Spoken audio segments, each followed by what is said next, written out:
Hello and welcome back to my channel. Today's video is going to be a cleaning marathon video. There's going to be over 3 hours of cleaning motivation in here. I try to post these once a month so you can get it all done in the span of one video. If you're new, please subscribe, and if you need to get some cleaning done, like this video and let's do this together.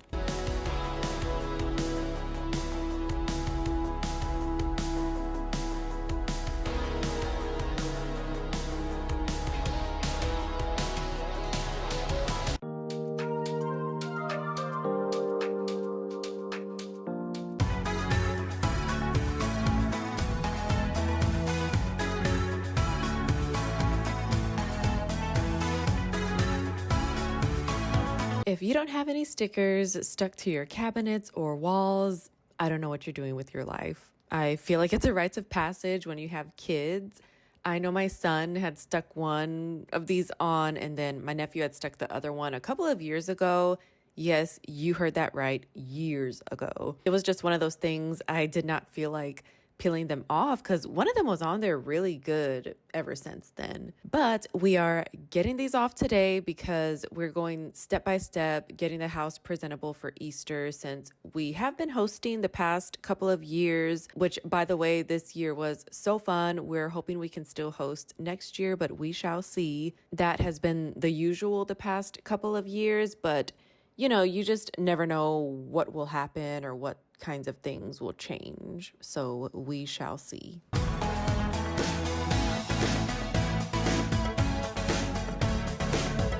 This tool that I'm using, I think Mike used it to do caulking, but I saw that it has this scraper type edge on one side of it, and this is exactly what I needed for jobs like this.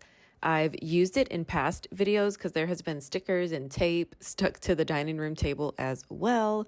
So I used it for that. Just the other day, there was slime stuck to one of the end tables in the living room, and it has been there for a few weeks. So I used it for that.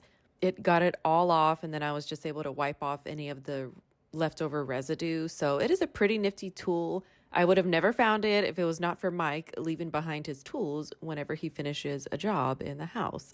Because one thing I do hate is having to go through his toolbox and trying to find a tool, because I feel like it could be a black hole sometimes.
No good deed goes unpunished, so I cleaned this trash can, and then whenever it would close after I cleaned it, it would make a really loud squeaking sound. So I don't know what I did to trigger that, but now that I'm thinking about it, it did go away, I want to say after 2 to 3 days. As long as it was gone by Easter, I was good, because I can just hear Mike's sisters now, because it was kind of annoying. Every time someone would open the trash can, it was just this weird, loud noise. So I'm glad that went away. And Mike was kind of tripping out because he was like, I thought we just bought this trash can, and trash cans, now are not cheap. Well, a nice one like this. I think we paid like 50 or 60 bucks for this one. So he was kind of like, what the heck? Do we need to get a new trash can? Do I need to get some WD-40? So thankfully, no impulse decisions were made and the squeaking went away.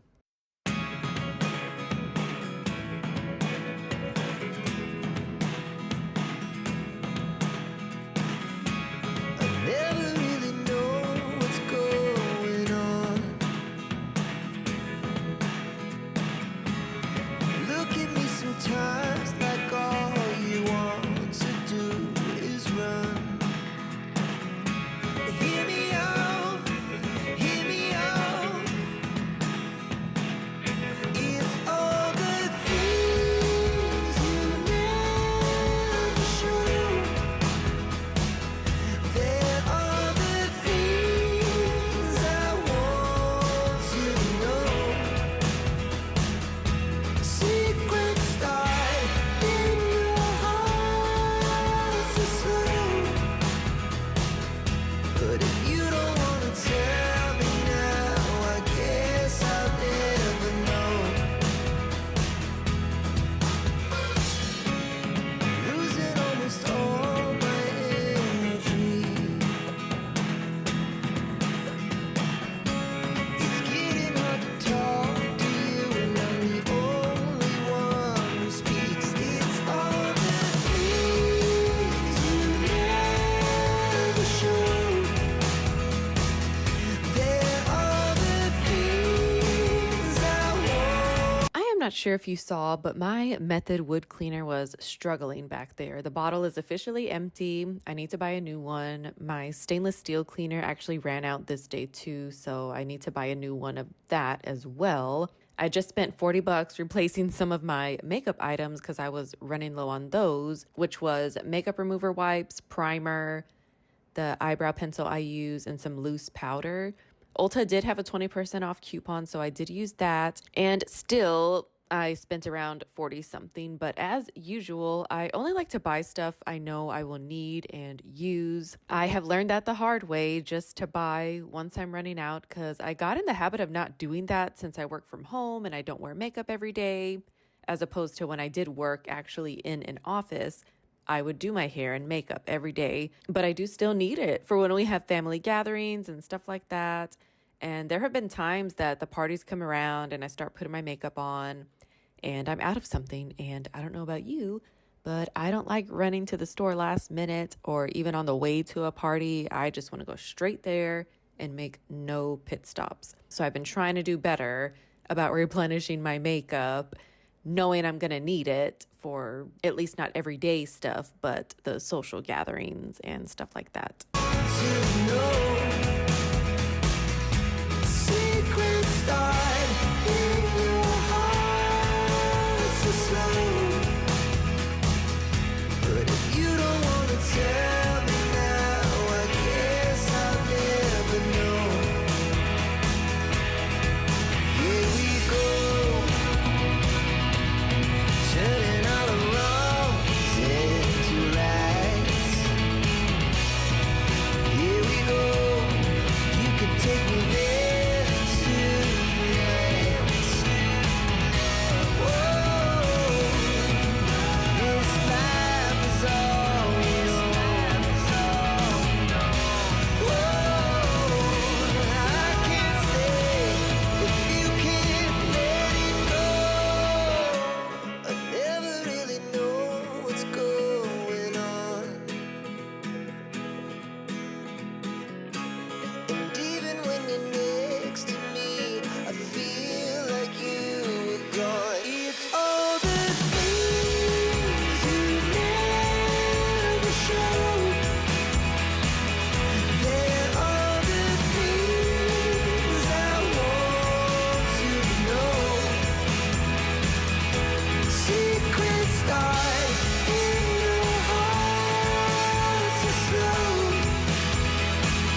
I needed to start cleaning somewhere to get ready for Easter, so I started to do these things, taking those stickers off, wiping down the dishwasher, trash can, and fridge. Then I'm gonna go do upstairs. But man, I lost momentum after this. I had no motivation to clean or do anything. I wanted to try to get stuff done that Thursday and Friday, but I did not. On Saturday, that was the day Mike and my oldest were gone all day. So it was just my little one and the weather forecast was really bad. They said it was going to storm, but sometimes it doesn't rain as bad as they say it will. So I still took him to this Easter event that was outside. And literally, when we got there, the DJ made an announcement that they saw lightning and heard thunder. So they were going to have to close the event. So we just headed back home. And once again, I was just not in the mood to do anything. But thankfully, Mike was. So he got a lot done. He did the sweeping and the mopping. He cleaned the cooler. I think he even cleaned one of the restrooms. I won't say I didn't do anything because I did clean out the fridge, like throw away old food and get those containers washed. I cleared up the dining room and living room. Oh, and I forgot, I did clean our restroom. I guess the feeling I had was just I wasn't in the mood for people to come over, and I think I'm still getting used to hosting Easter because for as long as I can remember, Easter was always at my grandma's house, and these past couple of years have just been so different. Don't get me wrong, I have enjoyed hosting Easter. Last year was fun, this year was fun, and I'm enjoying making these new memories for my kids. It's just so different from what my childhood was. And so I guess it's just another one of those things because my kids, they live a completely different life than I did when I was their age. Never know. But if you don't want to tell me now, I guess I'll never know.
Moving on to upstairs, this room was a wreck. As you can see, I know there's been worse. I know I've seen worse, but at least this was kind of just a tidy up. I wasn't doing any toy declutters or anything because with that, you'd literally have to go through each toy and toss or keep.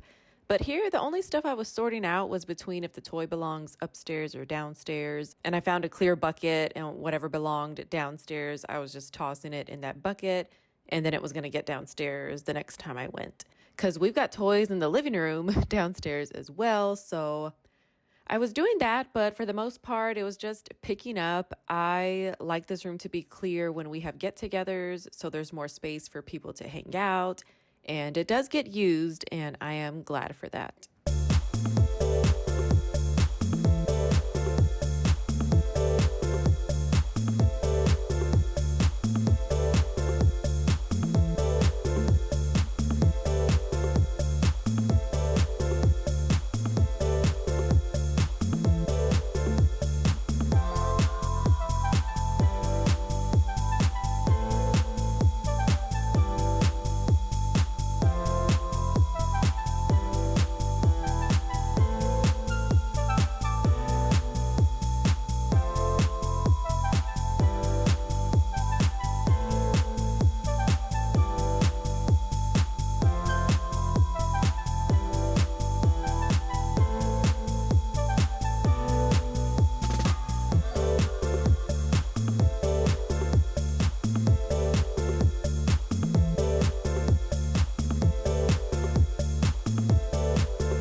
mentioned this before in one of my past videos, but man, I cannot wait to do a toy declutter because we just have so many, and it seems with that, we are just bursting at the seams.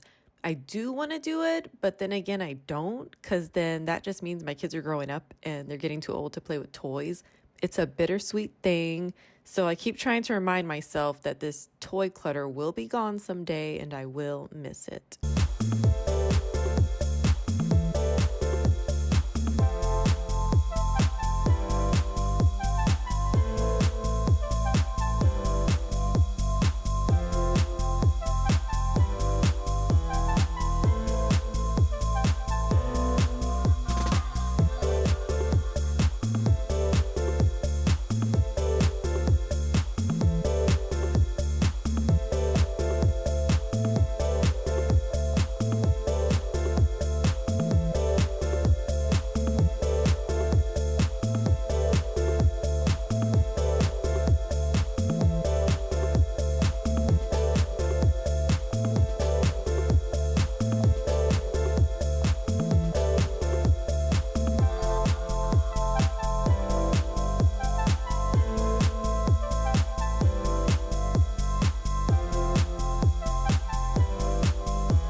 On to this other toy section, I had to dump this whole container out of blocks because the basket has a little cloth bag that goes over it and it had gotten tucked under all the blocks somehow. So I had no choice but to just dump this out and regroup. I'm kind of glad I did because there were some blocks that were different than these and did not belong. So I had to find those blocks their home. I think we have about 3 different sets of blocks. We have these large toddler ones, some wooden ones, and then some medium size Lego type blocks. So I like to keep them separated because if not, the pieces just don't go together. And I think the other 2 sets are downstairs.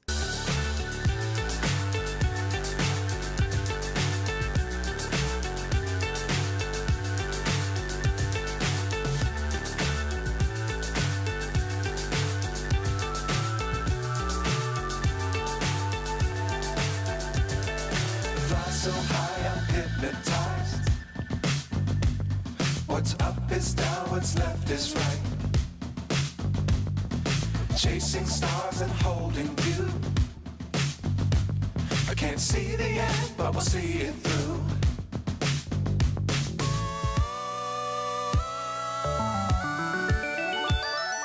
Flying, get on board. We're smiling on top of the world. This little playpen, or shall I say big, I don't know. I mean, it's double the size of a normal playpen. I just have a hard time getting rid of it and letting go. It was just such a nice purchase, and my little one rarely uses it now. He uses it for his own play purposes when he wants to hide or pretend he's camping or something of that nature. But other than that, we have no use for it. I mean, it just keeps these other toys separated. I don't know, I guess. I think once all the tiny kids in my family age out is when I will get rid of it. And yes, I know these hula hoops have seen better days, but honestly, we still use them like to put on the floor, like for jumping games or hopping games, stuff like that. I mean, you've got to get creative with these kids when they say they're bored and then when you're trying to keep them off the screens. So I am aware they need to be tossed, but we keep them around for creative things like that. Dangerous times, don't fly too high. Be sure to keep the ground in sight. Fly forever if you keep it tight. Love the world, but keep the sky on your mind. Flying, get on board.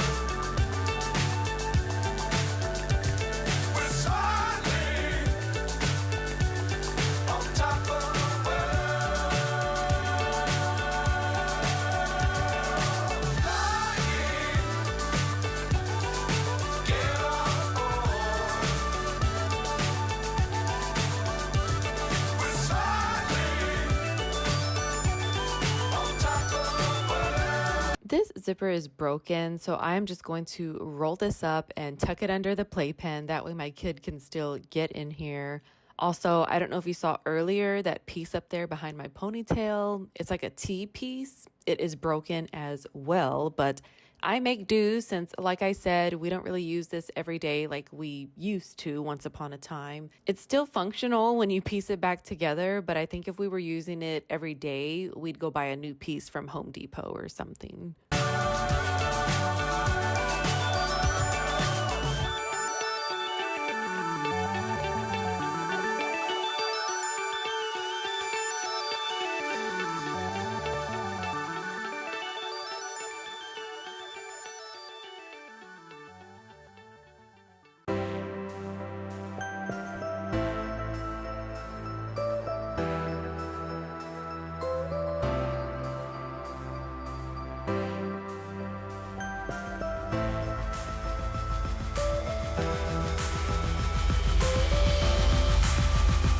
Here is the before of my vacuum's dust bag. I just want to show you that it is empty, so let's see what happens after I vacuum in here.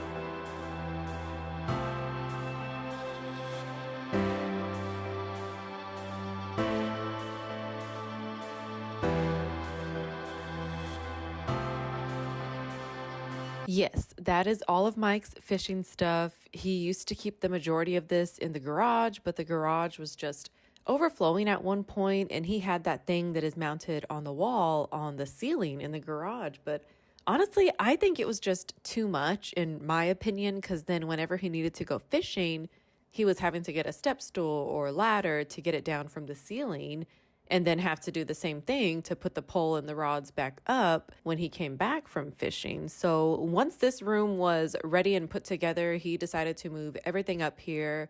And I wanted to put toys in here. So we came to a compromise and have both up here and have put to use this old baby gate because if toys are going to be up here, then kids will be up here. But we don't want the kids getting into any of this fishing stuff. And this has been working.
All right, here is my vacuum's dust bag and everything that was vacuumed up in here. I have been doing this lately to see and make sure that the vacuum is actually picking up stuff. So I try to make a point to clean out this dust bag either before or after I'm about to use the vacuum so I can actually see what is being picked up. It gives me some peace of mind when it comes to cleaning the house.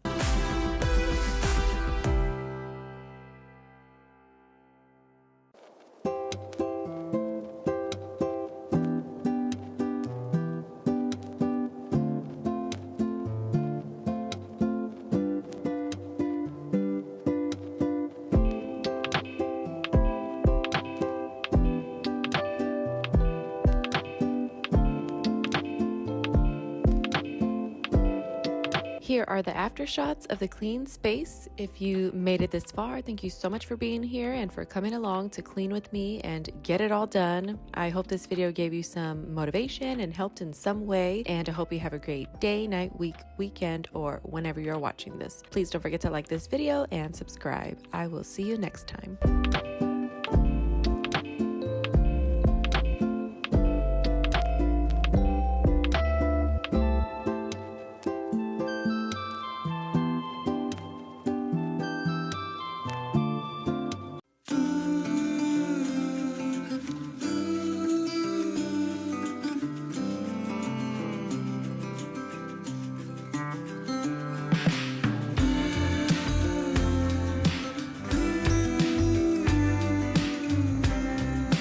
Hello and welcome back to my channel. This is going to be a long one, so I hope you are ready. We are going to be clearing up the day after Easter. Gonna clear out the cooler, wash some dishes, wipe down the kitchen sink, fold some towels, clear up the living room, sweep and vacuum in there, including under the couch cushions. Then we are going to put all this Easter stuff away, including the decor on my console table. Then gonna get that table wiped down.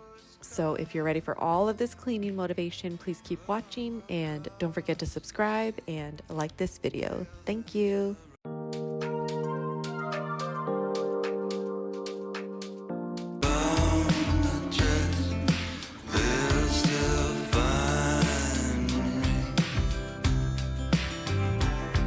All of this is just off the whim stuff that I did not feel like doing, but I know I needed to empty out this cooler because I did not want water sitting in there and in the house for too long. We also had a bunch of sodas left over. That's probably a good thing that a lot of us don't drink that many sodas when at family gatherings, but I like to be over prepared whenever we are hosting. In my opinion, it is better to be over prepared than under, so I do what I can when preparing to host. Also, Target had a 40% off coupon on 12-pack sodas the week before Easter, so I stocked up because they were coming out to only about $5 each for one 12-pack. And here lately, I have been loving some cherry Coke. I know it's so bad, but it's kind of been my little treat to myself. And I know the family likes Coke, Sunkist, and root beer, so I had to get those as well. I am just getting all of these out of the cooler, then going to dump the water outside. I should clarify these soda bottles came from my sister-in-law. I think she got them at Sam's or Costco, probably Costco. But the ones I got at Target that were the $5 are just the cans.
Now I am just getting some stuff cleaned from breakfast that morning, the day after Easter, because let me tell you something. I don't know what Mike was on the night before, but he cleaned that kitchen for the most part because when I woke up, the dishwasher was full of clean dishes. They were just drying overnight. I think he got that spurt of energy you get when everyone leaves and you just want to clean right away and get it done. You don't want to leave anything till the next day. So that's what he did.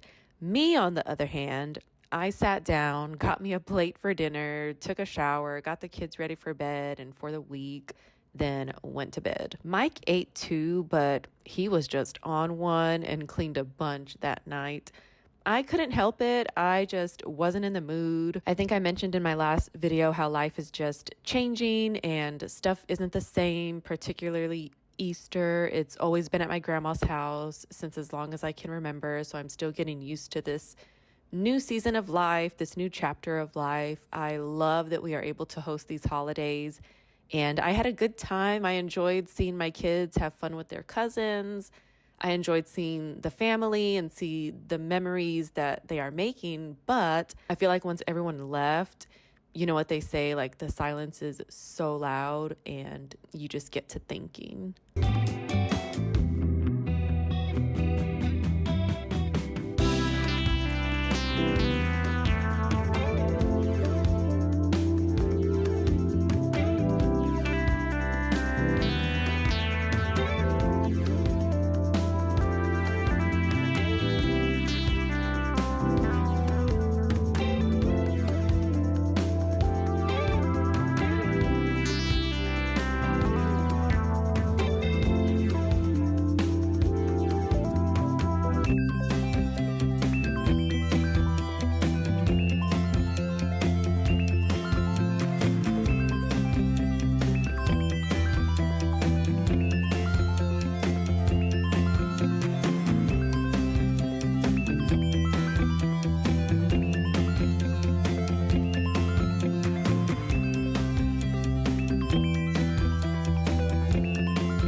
I do want to show y'all real quick my air fryer tray.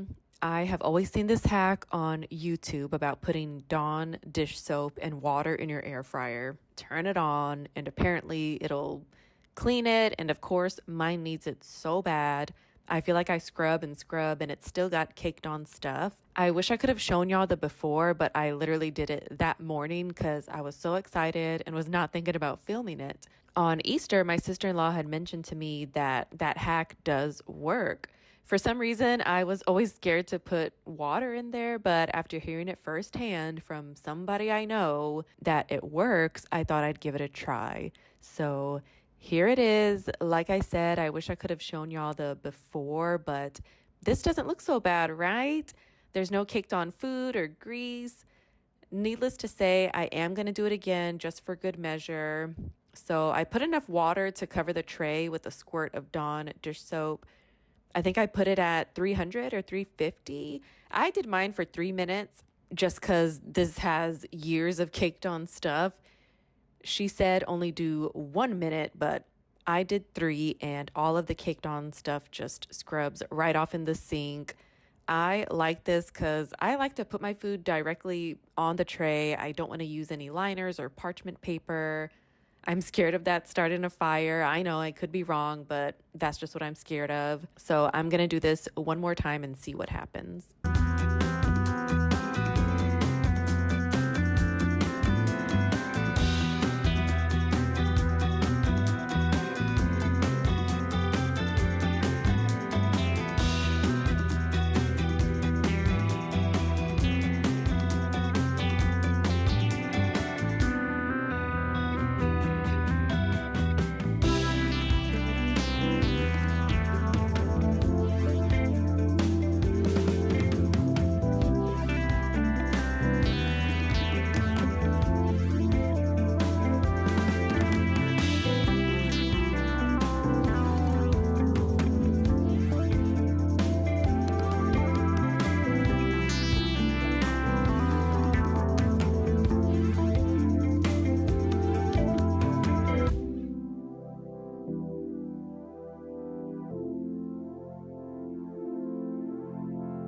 I know the sink definitely needed cleaning. When we host, we literally just provide the space, paper plates, drinks, and then Mike's family will bring and supply all of the food, and that includes dessert too. So it's a good trade-off, right?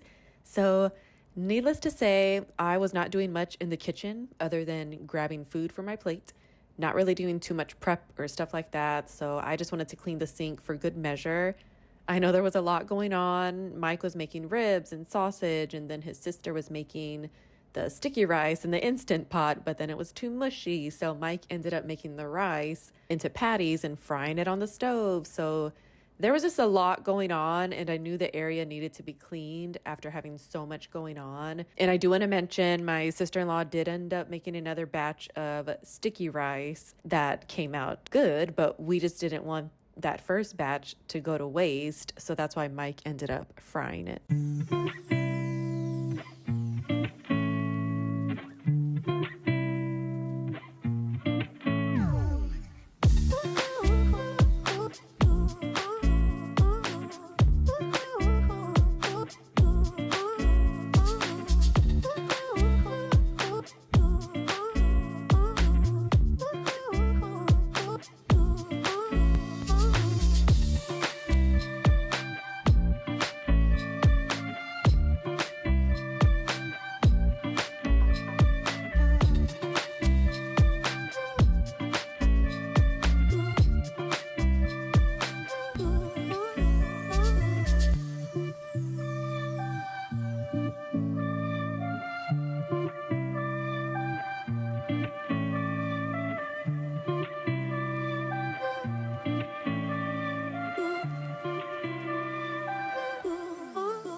Now I am just getting the towels out of the dryer. I think all of these were from before Easter, I think even Easter morning. I just wanted to throw these in the washer so the basket wasn't full when we had company, and I was able to get them in the dryer before everybody came over. It's not like anybody was looking, but I think it's just one of those weird things to do before you have company coming over. Like for me, I guess it's this and then cleaning or wiping down baseboards. It's like when you know company's coming over, you like to clean random things that nobody is even going to look at. So then you end up overworking yourself, overstressing yourself. But what can I say?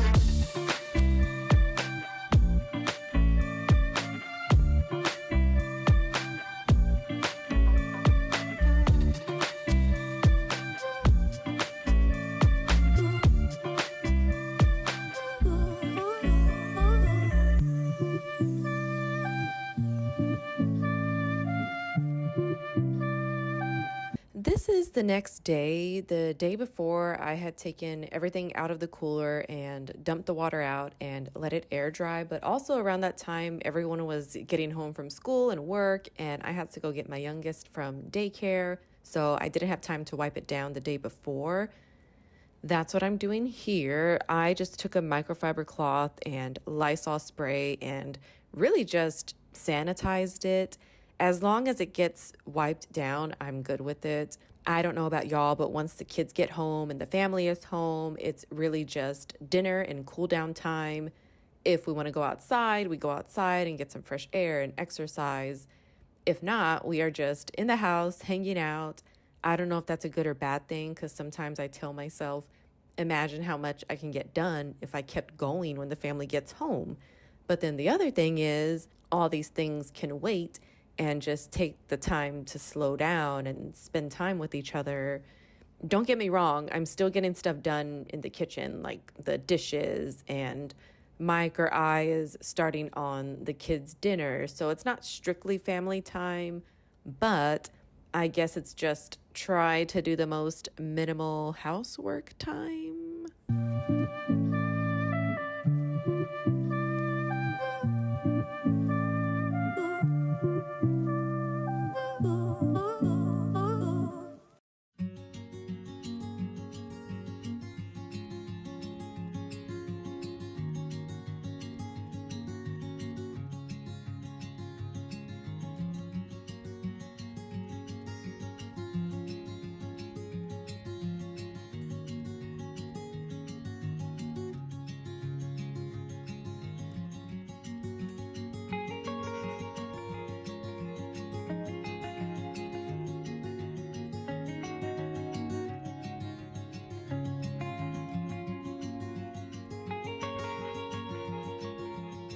Now we are getting into the living room. I think I told y'all how Mike was on a roll cleaning the night before when everyone left, and he cleaned a bunch of parts of the house. And honestly, it was a lot. He was sweeping and vacuuming.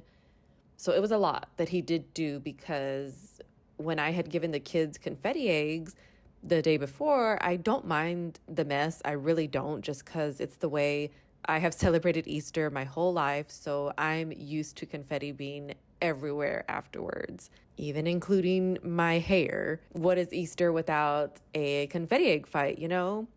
So this area is probably the only area Mike didn't get to, so I figured I'd tackle this today because what was happening was confetti would get stuck on our socks and it would end up tracking through the house that Mike had already cleaned. So unfortunately, I did need to get all this confetti up right away, and then all of these eggs too. I mean, Easter is over, so what was the point in keeping everything out and around? At the last minute, I decided to go ahead and take down my Easter decor as well.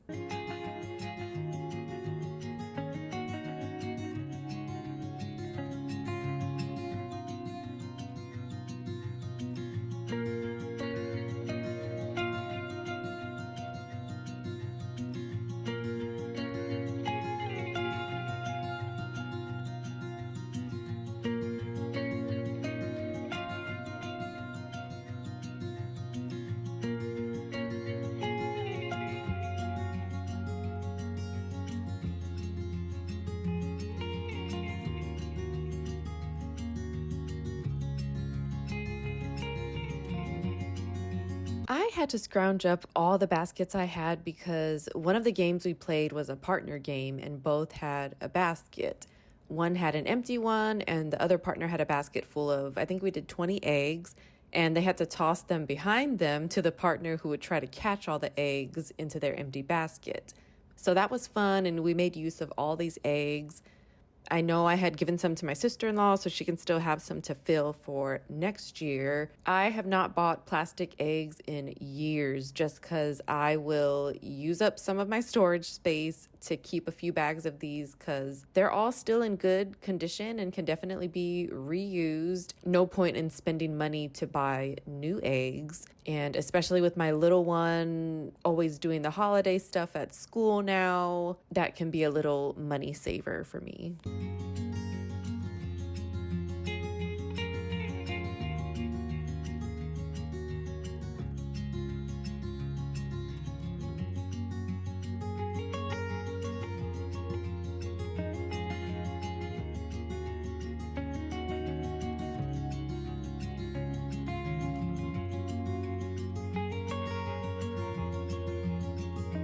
Almost forgot to pack away the golden eggs. Both of my kids each found one during the egg hunt, so we had two, but then I think someone gave me a couple more.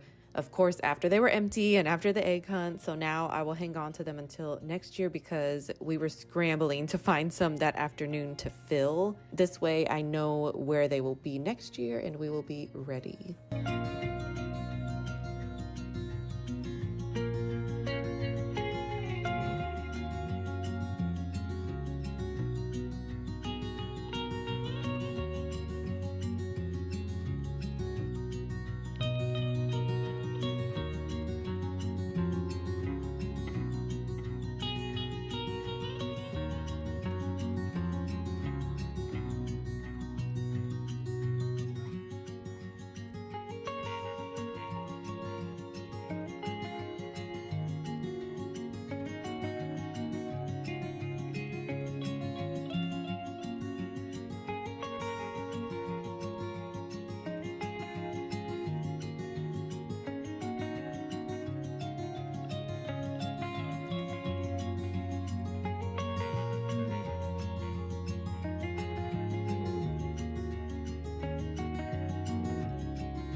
Now I am just getting all this confetti swept up first. Oh my goodness, I did not realize how much confetti there was. But like I said, we had kept tracking it through the house, so I needed to get this done. I could not go another day with confetti on the floor.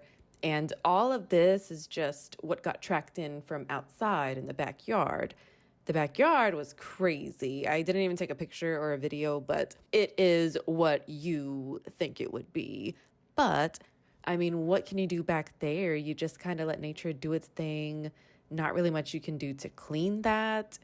Just kind of let the wind and rain and the elements take care of that. I guess if you wanted to, you can get a broom and a dustpan and get to work. But like I mentioned earlier in this video, I was just not in the mood for anything really on that day. And even if I did want to clean the backyard, it wouldn't have happened for a few days because inside the house was my priority. I did notice a few plastic eggs were still in the actual yard and in the grass, so I was sure to get those picked up before our grass got cut.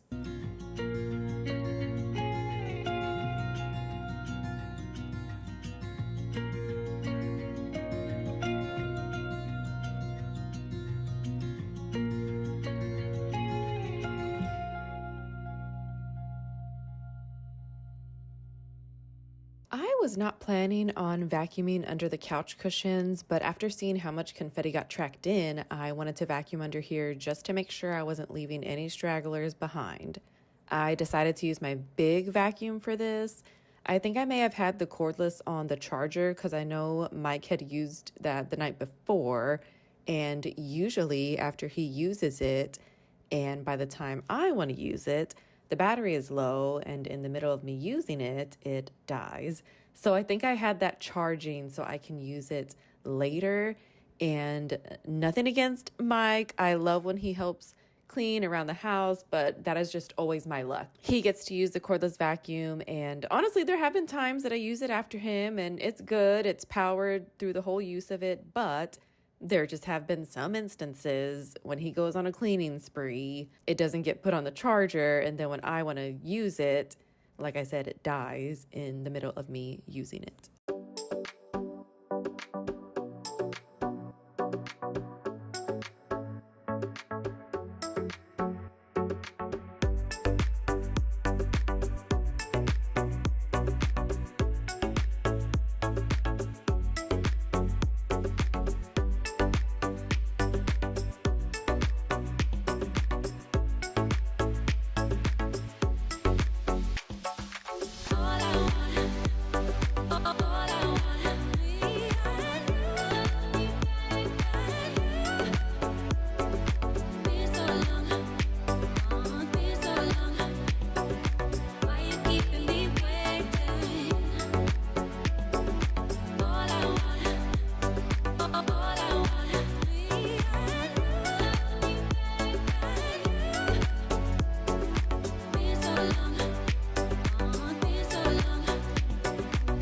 Now I am vacuuming the rug, and of course, especially on a day like today, I have it on the lowest setting so the brush can essentially rake the rug because it needs it. I needed it to do this so it can get up any confetti that is really in the rug. I will be honest though, after doing this, you'll see later in the video that I do end up using the vacuum hose to pick up a few pieces of confetti that were left behind from the vacuum.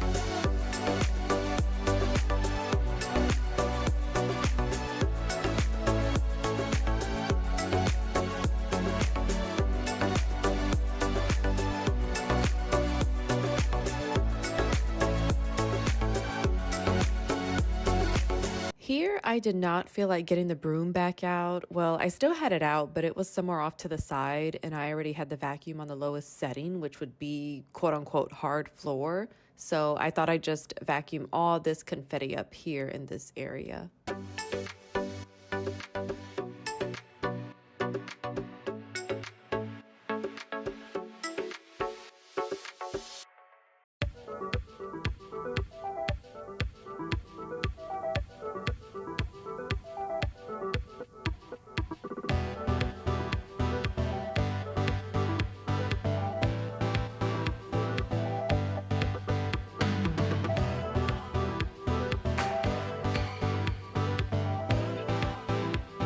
And see, here is where I had to get the hose out to get these stragglers. I mean, this is a good vacuum. I think I was bound to have some stragglers because with the confetti, you had the confetti on the rug.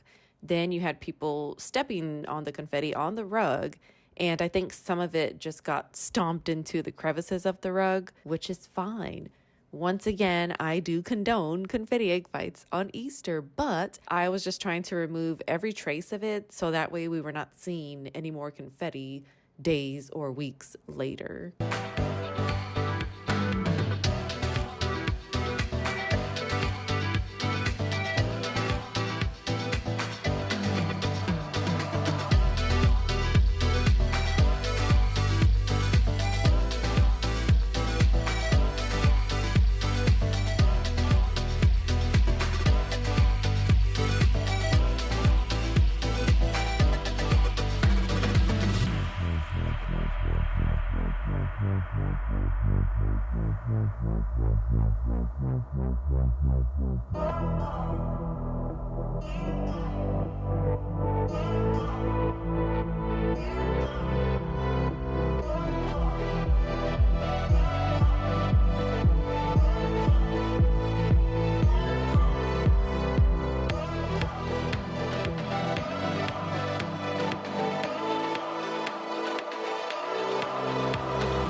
I don't really have too much Easter decor. This is the extent of it. It all fits into one big storage bin. I probably do need to step up my game since I'm going to be hosting Easter more now. I don't know. But then again, I do want to limit myself to just one bin. These little egg mazing things are kind of cool. I got them on clearance last year at Walmart after Easter for 50% off. The regular price was $14 each. I got them for $7 each. You put batteries and then place an egg on the turn thingy. I don't know what it's called. And you just hold the marker to it, which comes with the machine, and it decorates the egg all the way around. Like the thing, it turns the egg and the marker just decorates it. It's pretty neat and a nice little activity for the kids to do. I've got smaller nieces and nephews. They did not join for Easter, but maybe in the future they can, and that unopened one can be put to use. Because the kids that came are all a little bit older. They are like teenagers now, but I gotta hand it to them for still participating in the egg hunt and the games.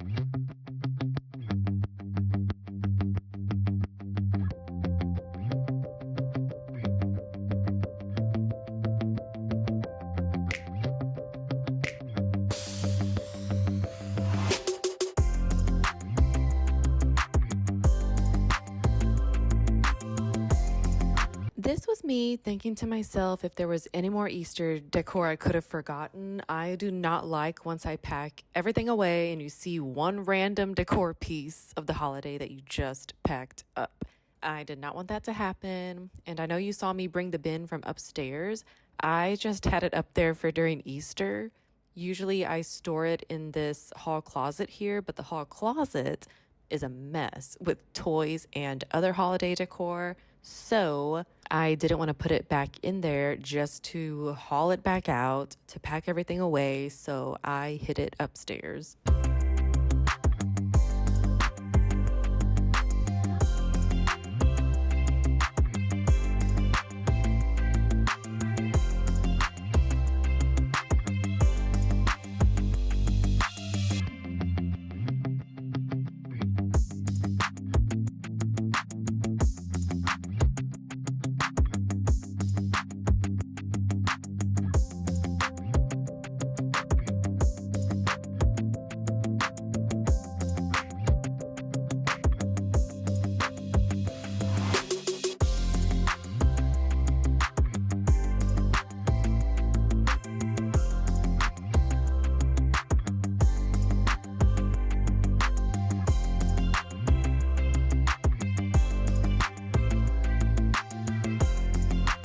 back to this console table. I am just wiping down these picture frames and the table itself. Might as well since I am here. I am using the Clorox Scentiva and a microfiber cloth. It's not like this is real wood, but I did run out of my wood cleaner, so I am just using this. It wasn't too dirty since I had just wiped it down when I took down my Valentine's decor and put up the Easter decor, which was a little over a month ago. And now that I'm thinking about it, with that amount of time, I thought it'd be more dirty. After I was done wiping this down, it looked kind of empty and I could not remember what went on here. Usually I'll put whatever was on here in the Easter or the Christmas storage bin. That way it's there when I need to pack all the holiday stuff up. But there was nothing in the Easter bin, just some random Easter stuff that I didn't use. So I guess I misplaced some stuff.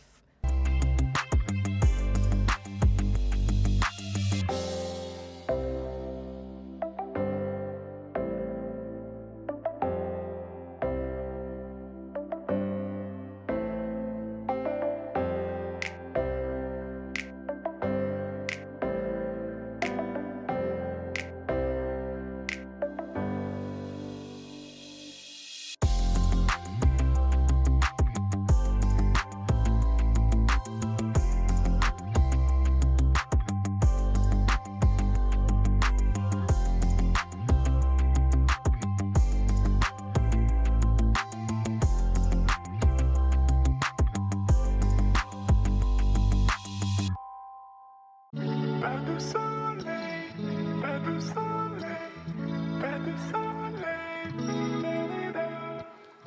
Pas de soleil, pas de soleil, pas de soleil. Here is all the dust, dirt, and debris from all that cleaning today. I told y'all I've been trying to do better with cleaning these out either before or after using them.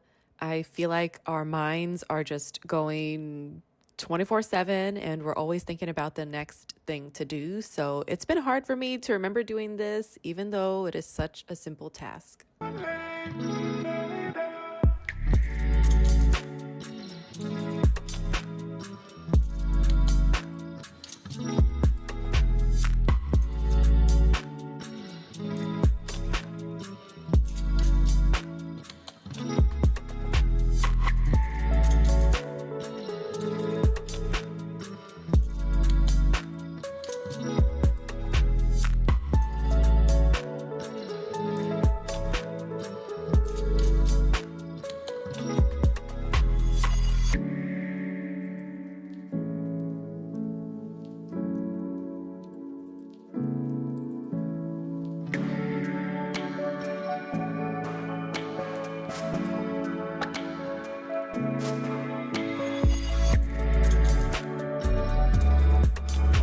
Here are the aftershots of the clean space. They are always so satisfying to see. If you made it this far, thank you so much for being here and for coming along to clean with me and put all my Easter decor away. I hope this video gave you some motivation and helped in some way, and I hope you have a great day, night, week, weekend, or whenever you're watching this. Please don't forget to like this video and subscribe. I will see you next time.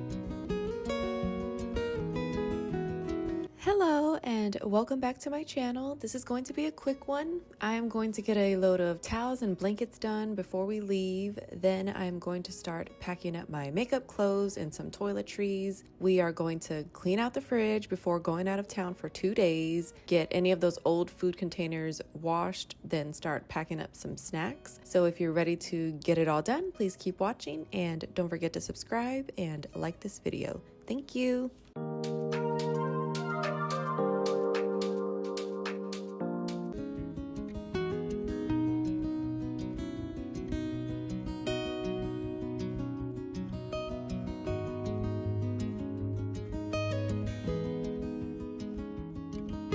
Starting things off here in the laundry room, I'm going to use some regular laundry detergent and these Downy Unstoppables for this load of towels. There was a conversation on Easter that these will break or ruin your washer, so I got scared, but then they were saying as long as they're dissolvable, you're good.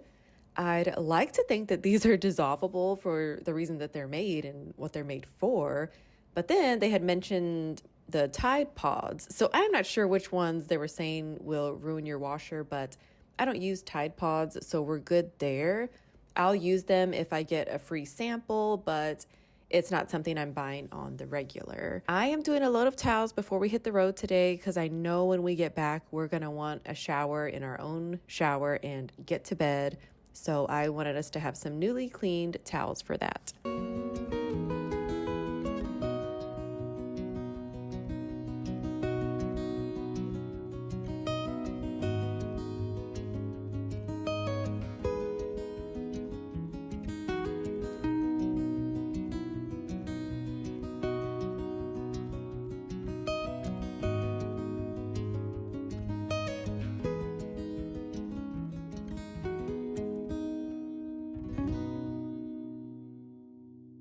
In this floral purple bag, I like to pack all of my makeup and me stuff for the most part because I have other toiletry bags that I'll just mix my stuff with Mike's stuff or my kids' stuff, but this bag is exclusively for my makeup. I pack my concealer, blender, foundation, loose powder. I have a travel size blush, some bronzer, mascara, setting spray, and eyebrow pencil along with all my brushes.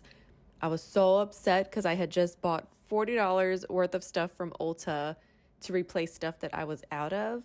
And one of those things was my eyebrow pencil. And when I started packing today, I found a brand new one in my drawer that was not the one I had just bought. So now I have two of those on hand. And now I am just gathering some travel size toothpaste, floss, and I'm going to get my mouthwash situated in the travel size bottle. I do have a small Colgate toiletry bag that I put all of our teeth stuff in.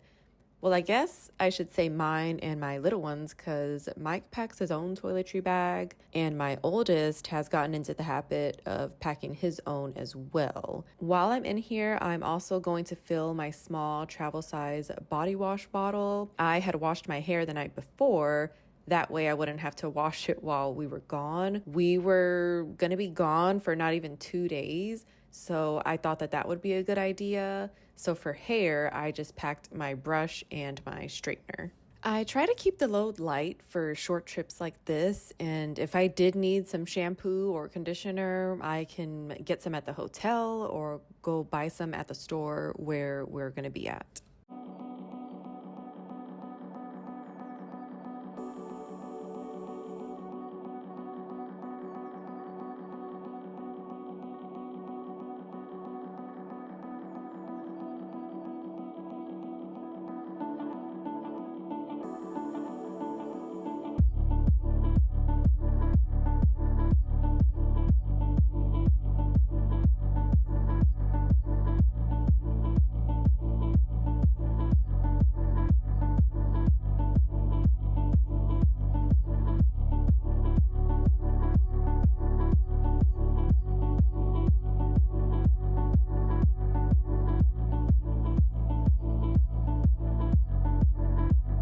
I had noticed this travel size bottle filled with something, but I didn't know with what. So I did the sniff test and it turns out it was my little one's body wash. So I went ahead and packed that and that saved me a step.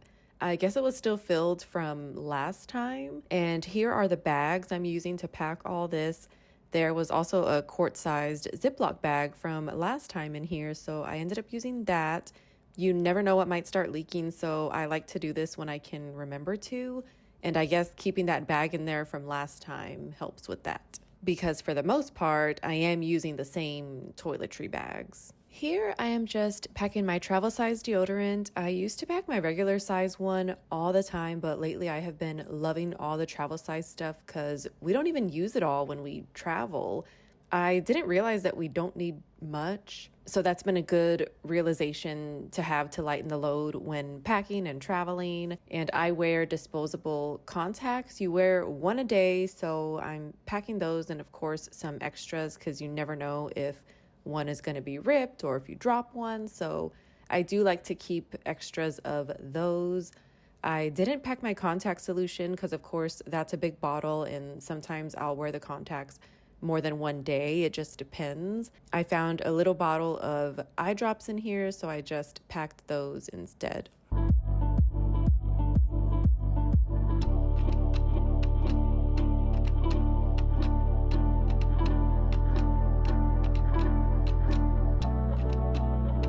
This pack of makeup remover wipes only had a couple, but honestly, that's all I needed since we were only going to be there, like I said, not even 2 days, I guess. So I just ended up taking that pack because the other one I had just bought from Ulta was brand new and bulky, so I wasn't needing a whole brand new pack at the moment.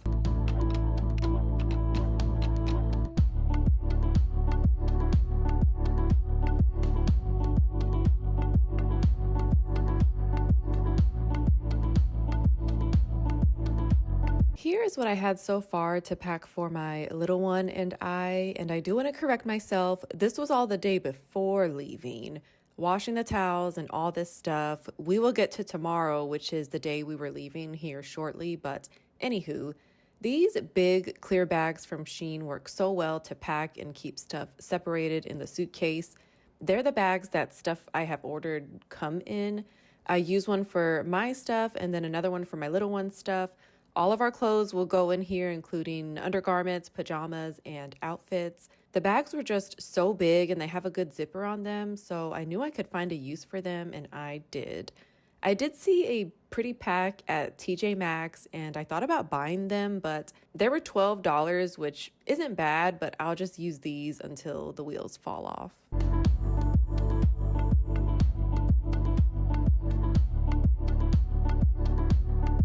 And here's all the stuff I decided to bring for my little one. You never know when you're gonna need it. It is his thermometer, saline spray, bulb sucker, and his nail clippers, just in case anything.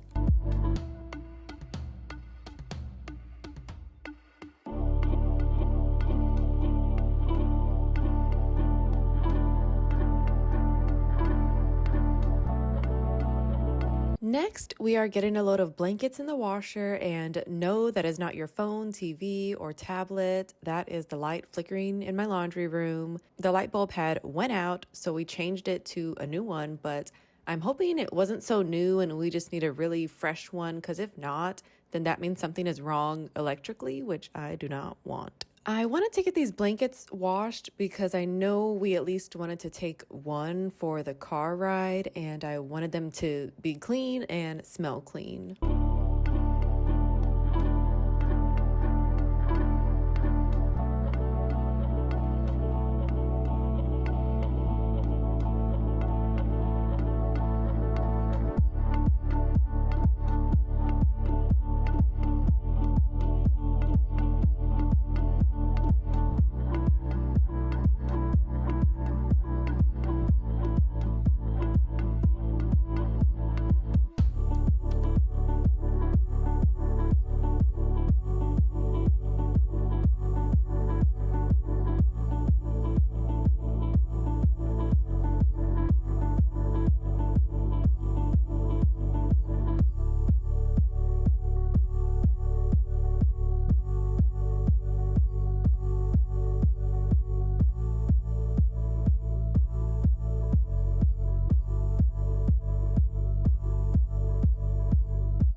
The car rides can get so cold to me, so I wanted to bring a blanket for myself, but I actually ended up sitting in the back with my little one, so I brought a big one so we can both just share because, once again, we were not going to be gone for more than 2 days, so not trying to pack or bring too much, but we still want to be comfy in the car for the car ride. It worked out good. I brought our neck pillows as well, so we used those.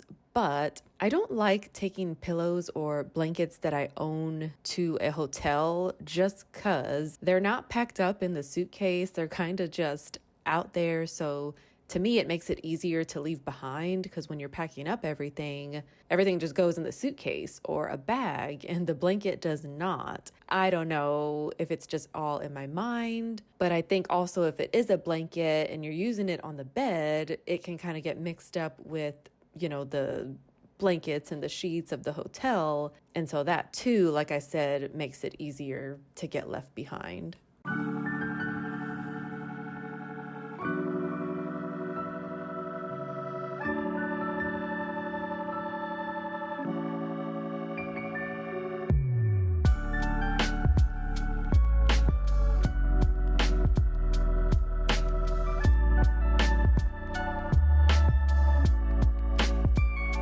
Here we are. We made it to the next day, the day that we are leaving. So, as you saw, I was able to pack some stuff yesterday that was not needed overnight to save me some time today.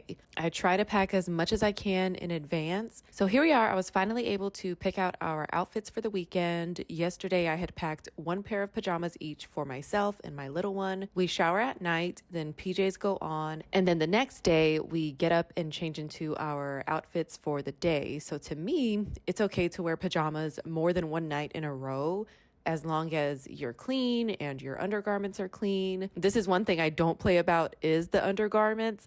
Those have to definitely be changed every night. I think a lot of us can agree on that.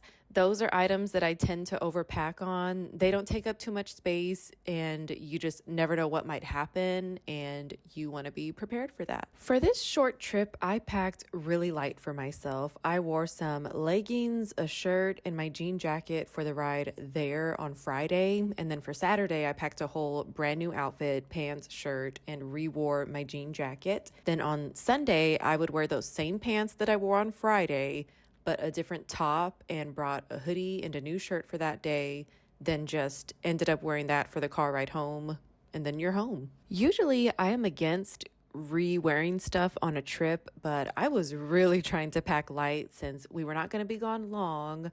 But it turned out to be okay, and I survived, and I think I can do this again in the future. Here is the moisturizer and face wash I am packing along with my glasses. This is stuff I use each morning, so I had to wait to pack these until after I used them that morning.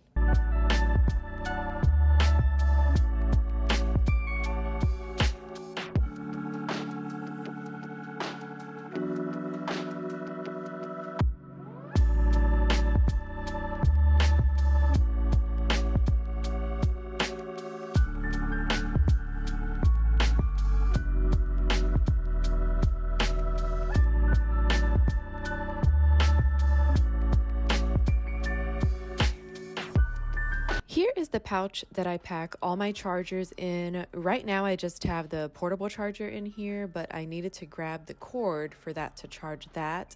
Then I'll use this to pack my phone and watch charger as well. And this bag stays with me and my makeup.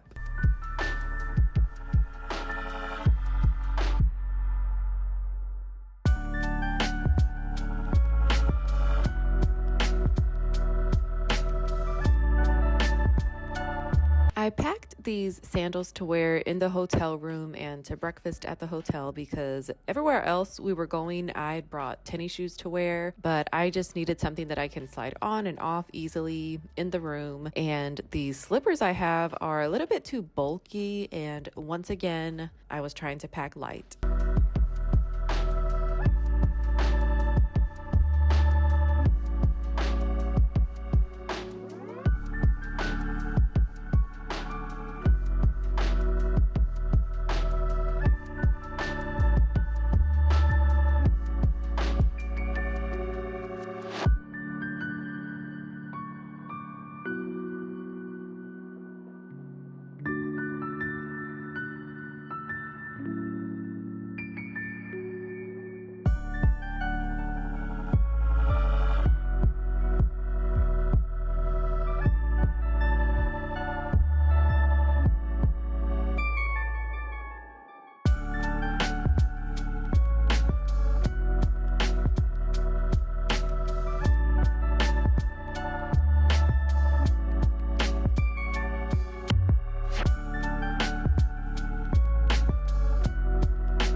Moving on to the kitchen, even though we were not going to be gone long, I still wanted to get this cleaned out, or I guess you can call it a dump. I don't know. Usually we do our grocery shopping on Saturday or Sunday, then stuff gets cleaned out and we make room for the new groceries. So I thought I'd at least do the clean out part and toss out some stuff that's been needing to be tossed out, which was, I don't know if you caught it. It was some old spinach, cilantro, zucchini, green onion, and carrots. I am so glad I did this. I think it needed to be done regardless if we were not going to be home. And then in this drawer, there was an old fruit cup from Chick-fil-A and some old cherry tomatoes. And I think some of this was just rice and old pasta that I had to toss out. Once I cleared out the drawers, I just went ahead and sprayed some Clorox in there and wiped it down with a microfiber cloth.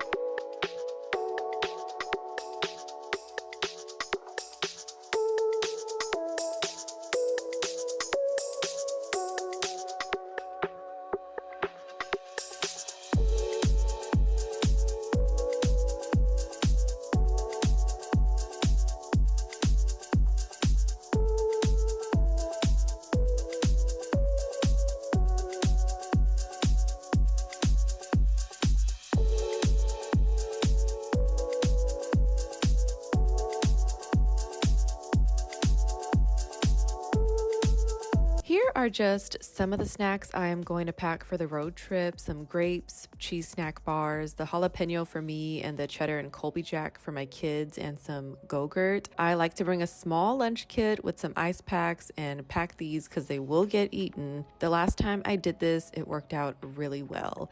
And it's another good way to clean out the fridge. And just a small note, I didn't bring the whole pack of cheese and Go-Gurt. I just brought a handful of each.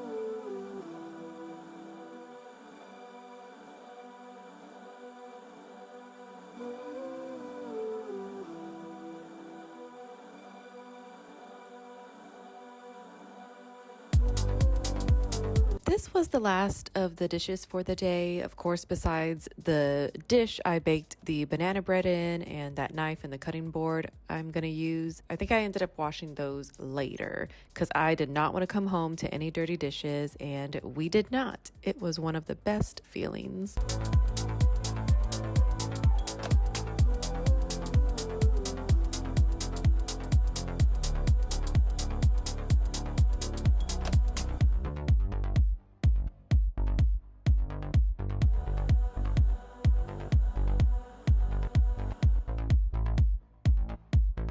We also had some bananas that were going to go so bad while we were gone. So literally that morning, I decided to make some chocolate chip banana bread at the very last minute.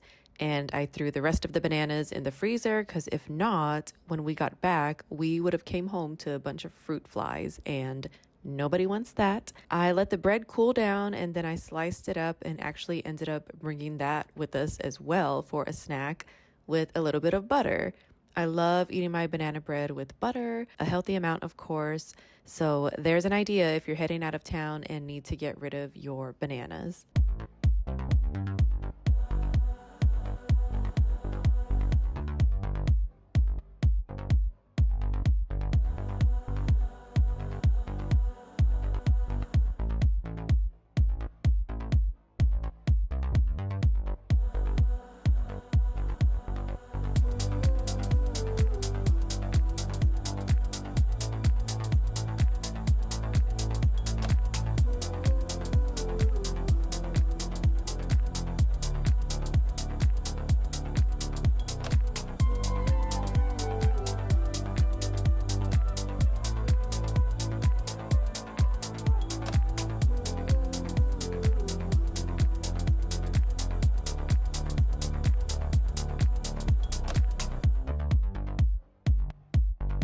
Here are our neck pillows, and I like to pack a hand soap pump for the hotel bathroom. Sometimes those bar soaps do not cut it.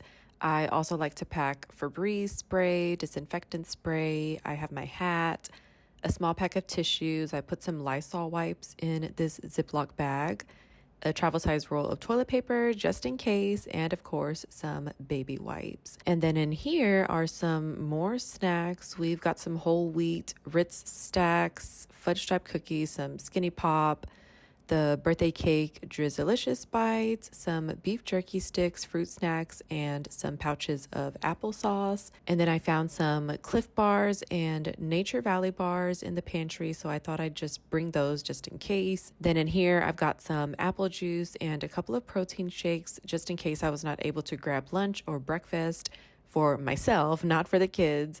We make sure the kids eat all 3 meals with actual food. This is the lunch kit that I will put the ice packs in along with the refrigerated snacks that I showed earlier.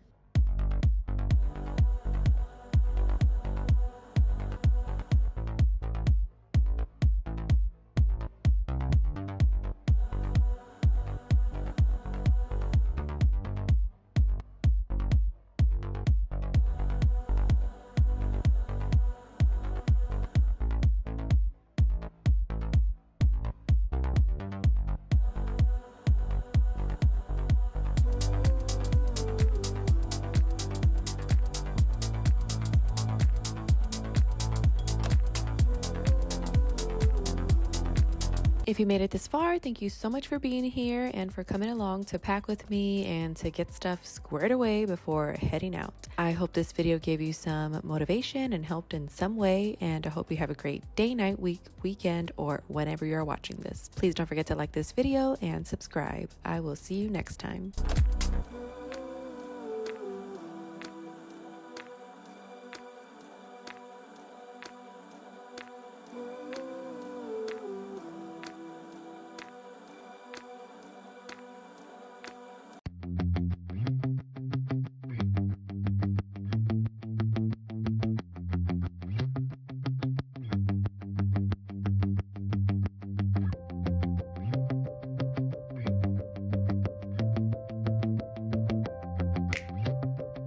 Hello and welcome back to my channel. In today's video, we are going to be doing a little reset after getting back from out of town. I am going to get a load of my kids' laundry done, wash, dry, and hang. We're going to get into the kitchen to wash dishes and get groceries put away. I am going to get my sheets washed and get a fresh clean set onto the bed. We're going to unpack and get some snacks put away. So if you're ready to get this reset done, please keep watching and don't forget to subscribe and like this video. Thank you.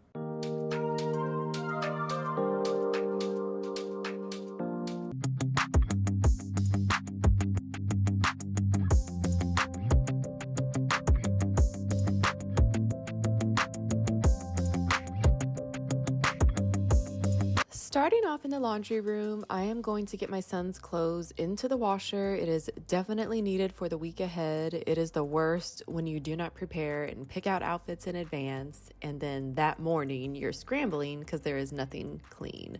So I needed to be sure to get this done, and plus, I don't like to put his clothes in the dryer unless I don't mind them shrinking, which most of them I don't want them to shrink. So I also need to factor in the time it takes for the clothes to hang dry.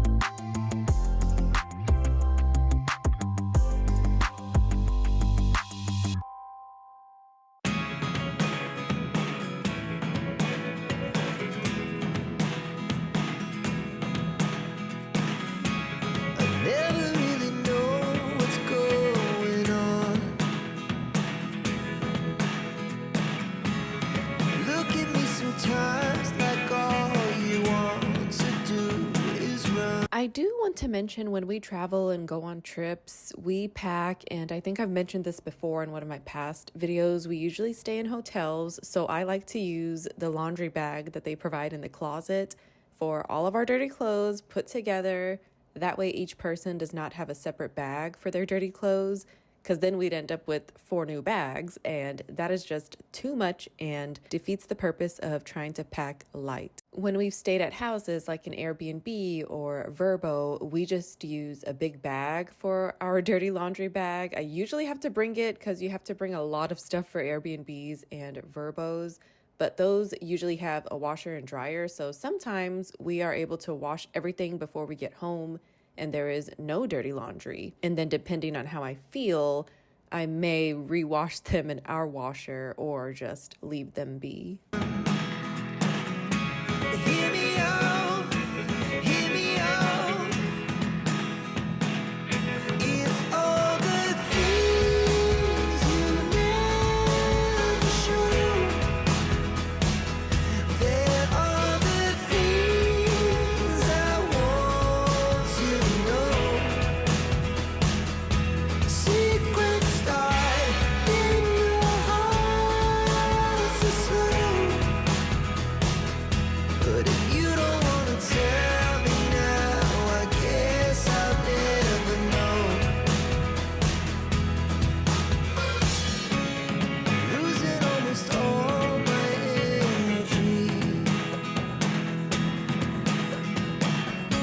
It's getting hard to talk to you, and I'm the only one who speaks. It's all the things you know. Once again, that is not your phone's screen, TV screen, or tablet screen. I need to get back up there and just buy a brand new light bulb and replace it. Now, we have stayed in maybe 3 or 4 Airbnbs and Verbos throughout my adult life, and oh my God, the amount of stuff you have to pack is crazy to me. Let me know if you're with me or not on this. A part of me thinks it's crazy. Another part is okay with it since you can and you're bringing your own stuff. This last one, last summer, oh my God, the house was beautiful. I would bring whatever I had to bring if I could just stay in this house again. I mean, I wouldn't mind it, but I just remember having to pack all this stuff. I remember packing toilet paper, paper towels, trash bags, laundry detergent, your food seasonings, because of course, that's part of the reason why you get a house, so you can cook instead of going to eat out all the time. And then on top of that, I packed cleaning stuff like the Lysol and Lysol wipes, microfiber cloths. I guess staying in them the first couple times prepared us for future stays because those first couple times we did not bring anything. I don't know what we were thinking, but thank God it was with Mike's sister. And oh my God, she is just one of those people that is always prepared for anything and everything. So we were good. But if we hadn't had her with us, we would have had to buy a lot of stuff and we would have been scrambling. But bringing all this stuff does help. That way you're not scrambling when you get there or spending too much time at the store buying the stuff you need. There are the things I want to know. Secrets start in your heart so slow. But if you don't wanna tell me now, I guess I'll never know. Here we go, turning all the wrongs into rights.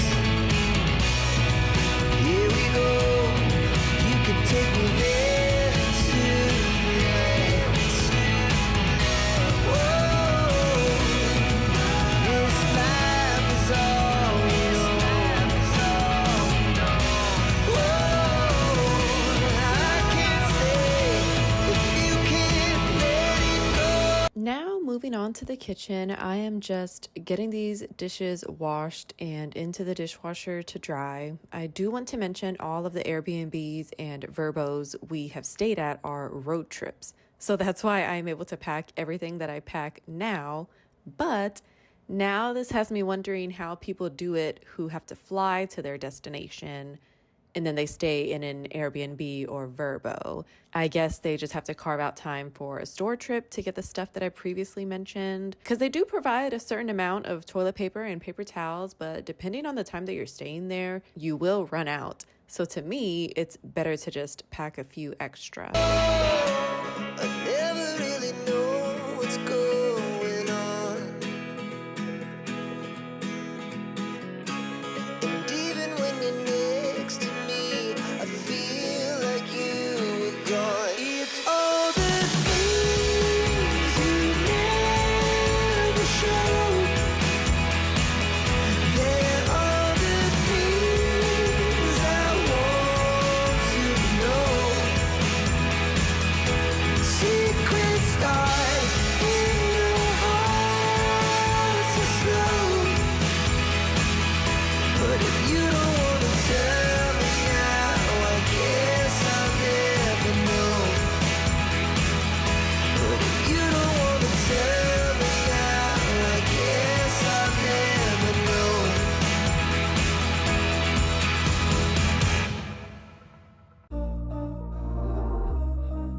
This past weekend was so horrible. I want to say Saturday afternoon, I started getting back pain really bad, and I thought it was just a little spasm, but oh my God, it stayed for the next day, which was Sunday, and then today is Monday, and it's still here just a little bit. I don't even know what I did. I haven't been working out hardcore or anything like that.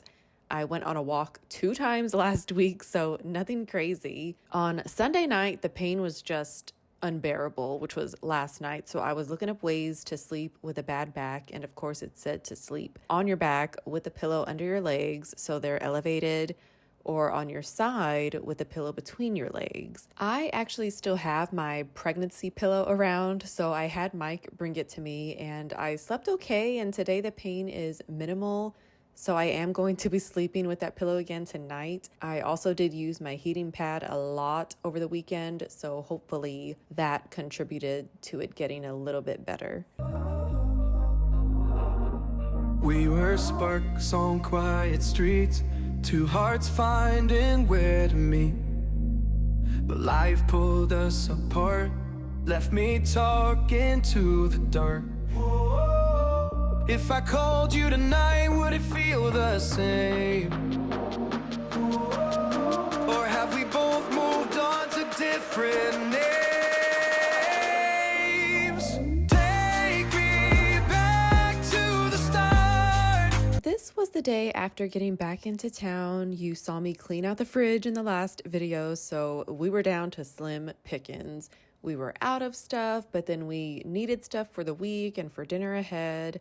That bag of bagel chips was free when you purchased this jalapeno pimento cheese, and I had been craving that cheese, so I figured I'd grab the bag of bagel chips to go with it, and it was so good, craving cured. This week, we were gonna meal prep lasagna. This recipe I found uses cottage cheese instead of ricotta cheese, but I still bought ricotta cheese just in case because I do not like cottage cheese. I do have to say though, the ricotta cheese mixed with salt, Italian seasoning, and Parmesan cheese was really good. And I will definitely make this one again because the ground beef filling also called for celery and carrots in it. I chopped them up really small so it wasn't overpowering, and it was still good and taste like your regular lasagna. Before the quiet and the scars, when the world felt small and your hands felt warm, take me back to the start, if only for a moment. I've been up since 3, scrolling back where we used to be, half truths in this late night chat, both of us knowing what a line that. Funny how we talk like we're fine, but your name still lives in my rhyme. Take me back to the start, before the quiet and the scars. Take me back to the start, before the quiet and the scars. know why, but right now, seeing all of these groceries and the bags and putting them away reminds me of 2020. We would wipe down everything with Lysol wipes before putting it away, which should be something that we still do, but we do not. I don't have the patience for it. I think if I really wanted to do it, I would make the time for it, but we haven't done it in years. I do just make sure whenever I get back from anywhere, including the grocery store, to wash my hands really good. I do carry hand sanitizer, but it's not the same. I make my kids do the same thing when they get home from the store or from school. The world felt small, and your hands felt warm. Take me back to the start, if only for a moment. If only for a moment. If only for a moment. Take me back to the start, before the quiet and the scars.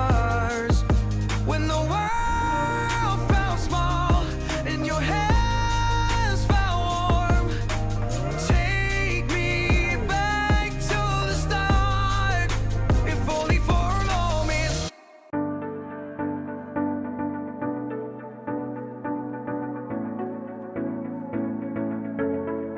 I remember seeing a video of this guy making fun of everyone who bought a holder for their eggs for the fridge.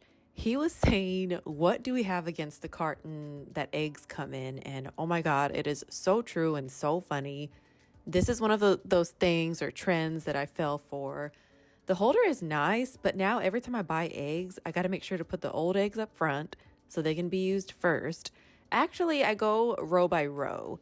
That first row to the left gets used first, and then the newer ones are in the middle and right row, instead of just keeping the carton they came in that has the expiration date printed on it. Now I get to do this. Thank you, Internet.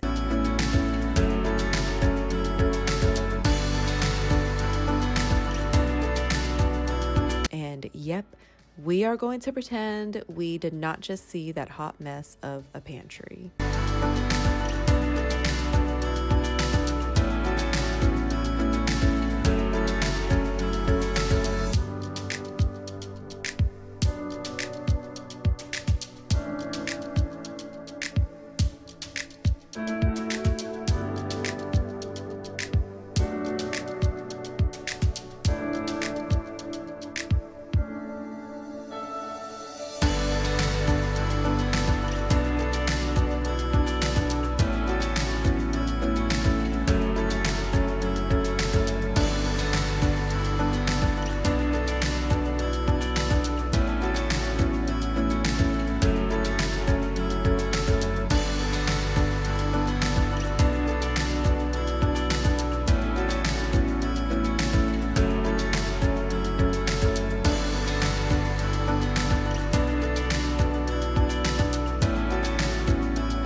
Here, I'm just gonna get my sheets washed, and then I thought I'd throw in my kids' sheets as well. I'm gonna grab a new set for my bed. I keep 2 sheet sets in the rotation. I think we have one more, but that is for some reason, these other 2 aren't usable. They are the 3rd set for a reason, because I do not like the way they feel. But I didn't want to toss them quite yet, so I just still have them on hand. We got home, ate dinner, then took some good showers, then went straight to bed. These gray sheets are my favorite sheets, and they are nothing fancy. Mike ordered them off Amazon. I remember being so skeptical about them when he wanted to order them, but I'm glad I did because they are so soft, and even after all the washes, they have remained soft and comfy.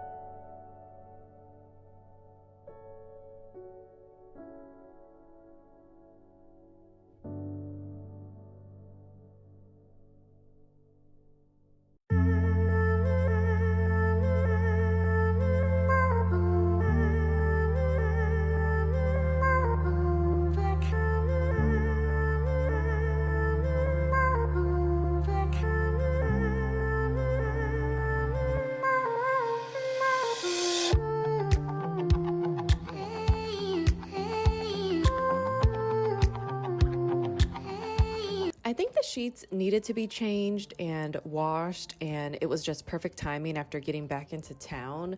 I think I just wanted to refresh all that I could. I wish I could have done more, but the priority was to just get groceries replenished and put away, and then put away everything from the trip, like the snacks we didn't eat, and then, of course, get everything unpacked from the suitcase and then put the suitcase away because our next trip isn't for a while. There was a time when we did have back-to-back weekends of travel, so some stuff just stayed packed and the suitcase just stayed in my room.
That blue thing hanging on the headboard to the right is the heating pad I've been using for my back. We had movie night on Saturday. I literally unplugged it from here and plugged it in the living room and sat and watched a movie with my family with the heating pad on. I am so glad we started the tradition of movie night because it really does give me a chance to just sit and relax for a couple of hours. And it was the perfect time to sit with the heating pad with my candy and popcorn.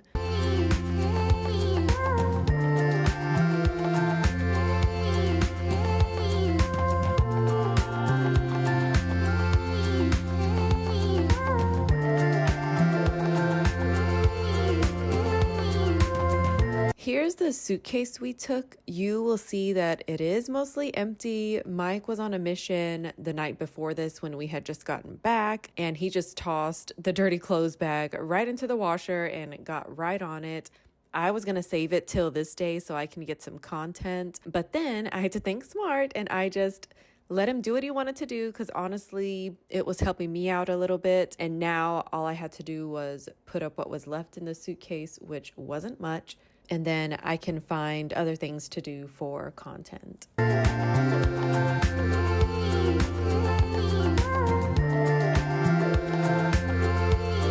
We have a bunch of disinfectant sprays on hand, but this one is the only one I could find at the moment, so I just used this to spray down the suitcase after it being in a hotel room, just for good measure. I like to do this when I can remember to with the kids' backpacks as well.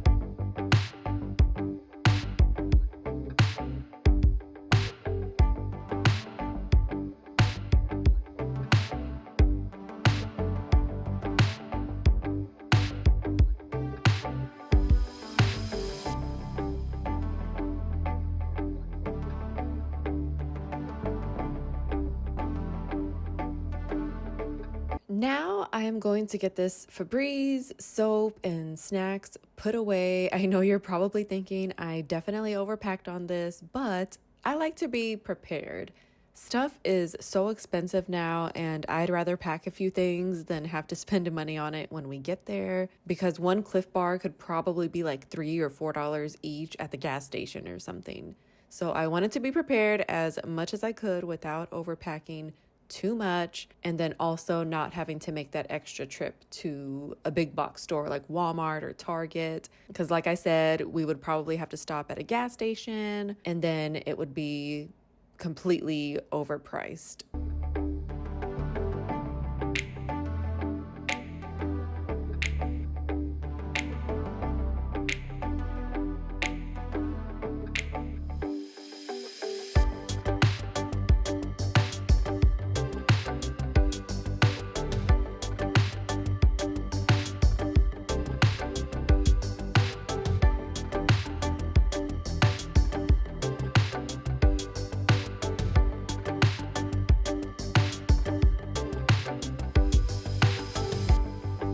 Here is where all the overflow goes that doesn't fit in the pantry. My pantry is overflowing. As you saw, it definitely needs a declutter slash clean out. We are blessed, I know, but I just want to be real with how we function over here for now. Hopefully I can get the pantry better organized and under control, but I don't know, we shall see. And then above the fridge, I like to keep stuff that we don't use too often in those cabinets, because I always have to get the stool out to get up here, and of course, that's not too convenient. I'm finally putting away these little display plates. Here's how they work. I got them at Walmart a few years ago, so I just keep them on hand just in case anything. They've been out since Easter, so I am finally going to get these put away. I have other plates and trays up here, along with a small rice cooker and the crock pot.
Now I am just getting my makeup put away because, like I said, we don't have any trips coming up soon, so I might as well get everything put away. I know I only have 2 bulbs in this vanity, but I did not feel like buying bulbs for each of these. And then I don't even use it like that, but I did want to see if it worked. So I did put these 2 in and they just kind of stayed there. It's very rare that I plug this thing in for the lights. I like to use the natural light when I do my makeup because we all know you could do your makeup one way under a certain kind of light. And then once you get outdoors under the sun, the makeup can look completely different. I am sure I can buy natural light bulbs, but it is just not a priority to me. I think the main reason I started using this was for the storage. I was able to get a lot of stuff out from under my bathroom sinks and into the drawers and cabinets in that vanity.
I am going to get these sheets folded. It is always so tricky to fold that fitted sheet, but we make do. And now I understand why people have literally countertops in their laundry rooms. That would have definitely come in handy here.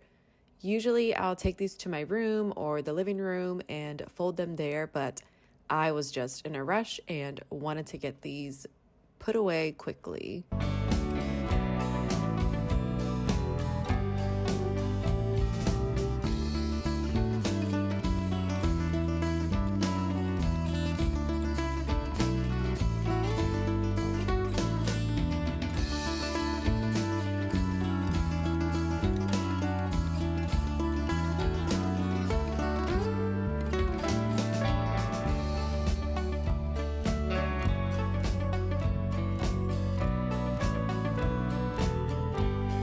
If you made it this far, thank you so much for being here and for coming along to reset with me after getting back into town. I hope this video gave you some motivation and helped in some way, and I hope you have a great day, night, week, weekend, or whenever you're watching this. Please don't forget to like this video and subscribe. I will see you next time.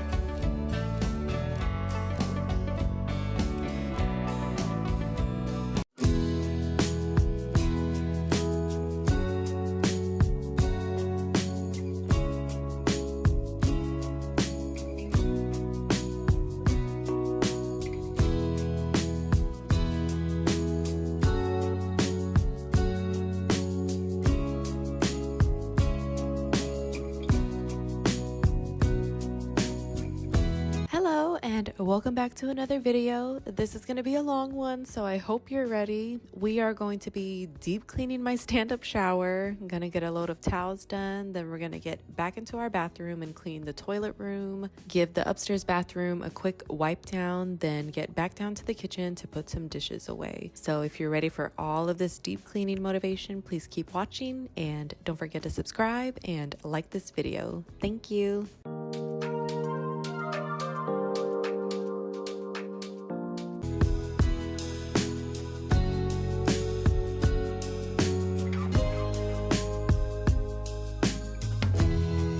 It has been a long time coming to get this shower deep cleaned. I have just been so lazy with the upkeep of this, which is really bad, but to be honest, this did take me a little over an hour to do, and I knew it was going to take a long time. So I think that's why I kept putting it off. But I did finally buy myself a bottle of CLR, and it is the bathroom version. So I think that made me feel a little bit better because, as you can see, the outside bottom of the door was really bad. And I knew I needed some calcium lime rust cleaner for it. The instructions for this says to spray and let it sit for 2 minutes, then wipe or scrub with a wet towel or wet brush. I was really satisfied with the end results. Of course, it can look better, but for now, it looks way better than what it was. You'll see here shortly in the video.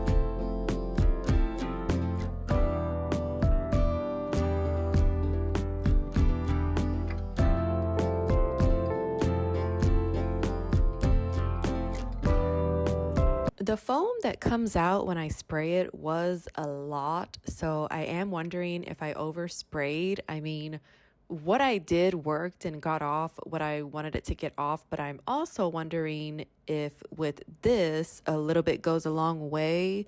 Maybe next time I use it, I'll try to use less and see what happens. But I definitely recommend this cleaner. I wanted the original version, but this was an impulse buy when I went to the grocery store last. I knew I had been wanting it and wanting to clean the shower, but I knew I wasn't able to make it to Walmart to buy the regular version. But when I saw it and saw that it said Brilliant Bath on it, I thought to myself, well, that is one of the reasons I want it. Another one is for the inside of my dishwasher door, but I don't know. I'll have to do some research on that and then see. because the thought of putting this cleaner inside of a machine that cleans the stuff we eat and drink from kind of worries me. So I definitely need to do research on that. When I have cleaned the inside of the dishwasher door, I just use vinegar and Dawn dish soap. So I may need to stick to that.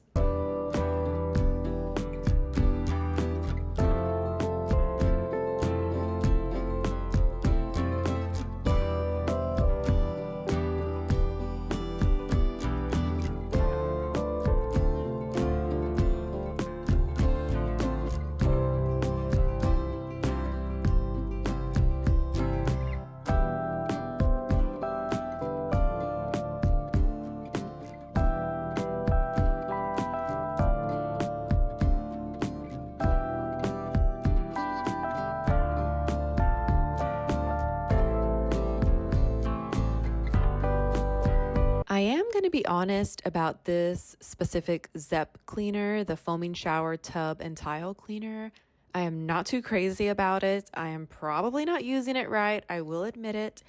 To me, it does not get done what I need it to. You'll see later in this video, I end up using the CLR and Clorox Tilex mold and mildew spray, and it just doesn't get it as clean as I want. And I did double check what I can use it on, and it does list porcelain, which is what I think that this shower base or shower pan is made out of. And the title of the Zep cleaner literally says tile cleaner. So I thought it would be good for the tile as well. I'm not done with the bottle, so I will try it again. Like I said, maybe I am using it wrong. I will not give up on it just yet, though. And I'm not the type to just go ahead and toss a cleaner if I'm not satisfied with it. Like I said, I mean, I'll use it till it's empty, but I don't know if I'll buy it again. So let's see what happens in the future.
Having this detachable shower head definitely helps a lot when it comes to cleaning this shower, but obviously it's not enough to make me clean it more often. One thing I have been slacking on for the past few months is not squeegeeing when I'm done taking a shower.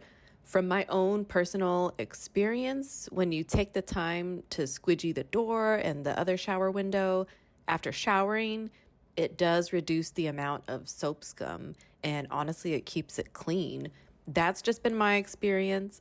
And here we go with the CLR. I'm trying so desperately to get this cleaned. But anyways, you still will get some buildup, but it is not going to be as bad. The stainless steel frames are a different story, but you still got to clean those anyways when it's time. So the squeegeeing definitely helps, but like I said, I've just been so lazy lately with keeping this shower clean. Usually I'll clean it before get-togethers, and the last one we had was Easter, and I did not clean it. I don't know what was up with me, but you know how I've said in some last videos, when we're getting ready for a party or something, you just kind of impulse clean those random things like the baseboard, the light bulbs, I don't know. So my shower is one of those things, but that did not happen before Easter. So I want to say the last time I cleaned it then, like a deep clean like this, was right before we hosted Chinese New Year, which was in February.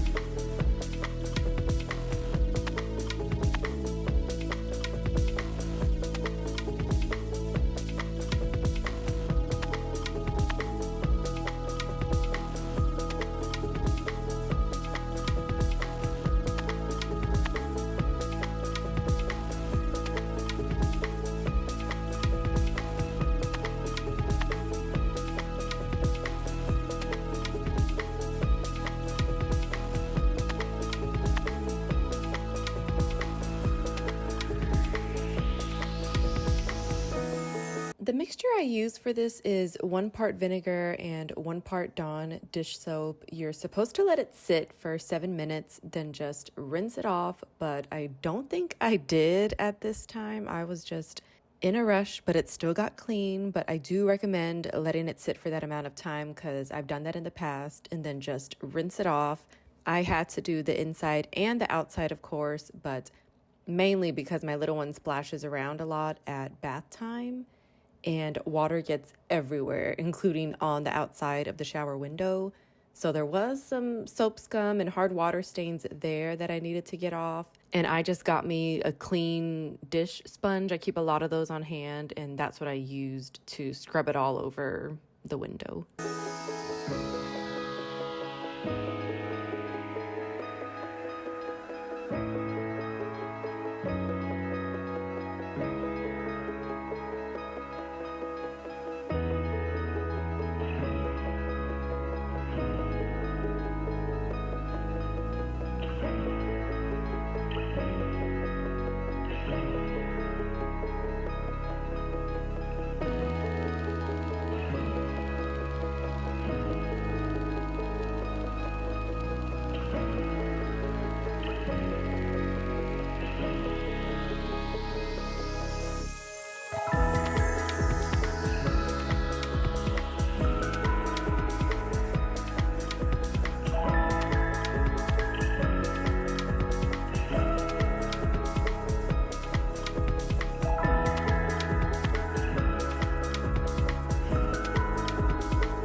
There is usually a cover over the window, like a paper blind thing. I took it off so I can get some natural light in here. After I was done cleaning, I did put it back up. It was actually supposed to be doom and gloom this day, but I guess the sun was out a little bit, but that was a good thing for me. But anywho, I think I have decided that I do want to go ahead and just hang curtains in here on this window because I realized that the paper blind thing is kind of the same. I keep those blinds halfway up so I can still get some natural light in. And as you can see, when it's all the way off, the light is just glaring, and sometimes it can just be too much for me. And I want to say with the curtains, I'll probably keep them halfway open as well, and it'll be the same, just not a rinky-dink paper blind. We did the paper blinds because I am indecisive and I could not decide in that moment if I wanted some nice blinds or curtains or nothing at all. But I think I have decided, and now I just have to start shopping for curtain rods and curtains. So let's see how long that takes. And just for reference, the blinds that were hanging on the window, I want to say they've been here since the old owners moved in when the house was new. And so they just finally gave out and literally fell down, and they were not in the best condition. So we just decided to toss them.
Here I am cleaning the outside of this shower door. The only thing about this is that the shower head does not extend to the outside, so I had to use my bucket to rinse off the part by the tub.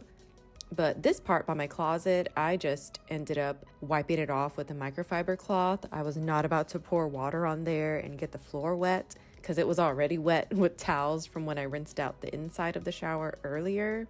So definitely didn't want to do that.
I do want to share what we did the week after we got back from out of town. My last video was the unpacking and reset. So we got back, and before we left, Mike had bought us tickets to a baseball game for us on a Tuesday night.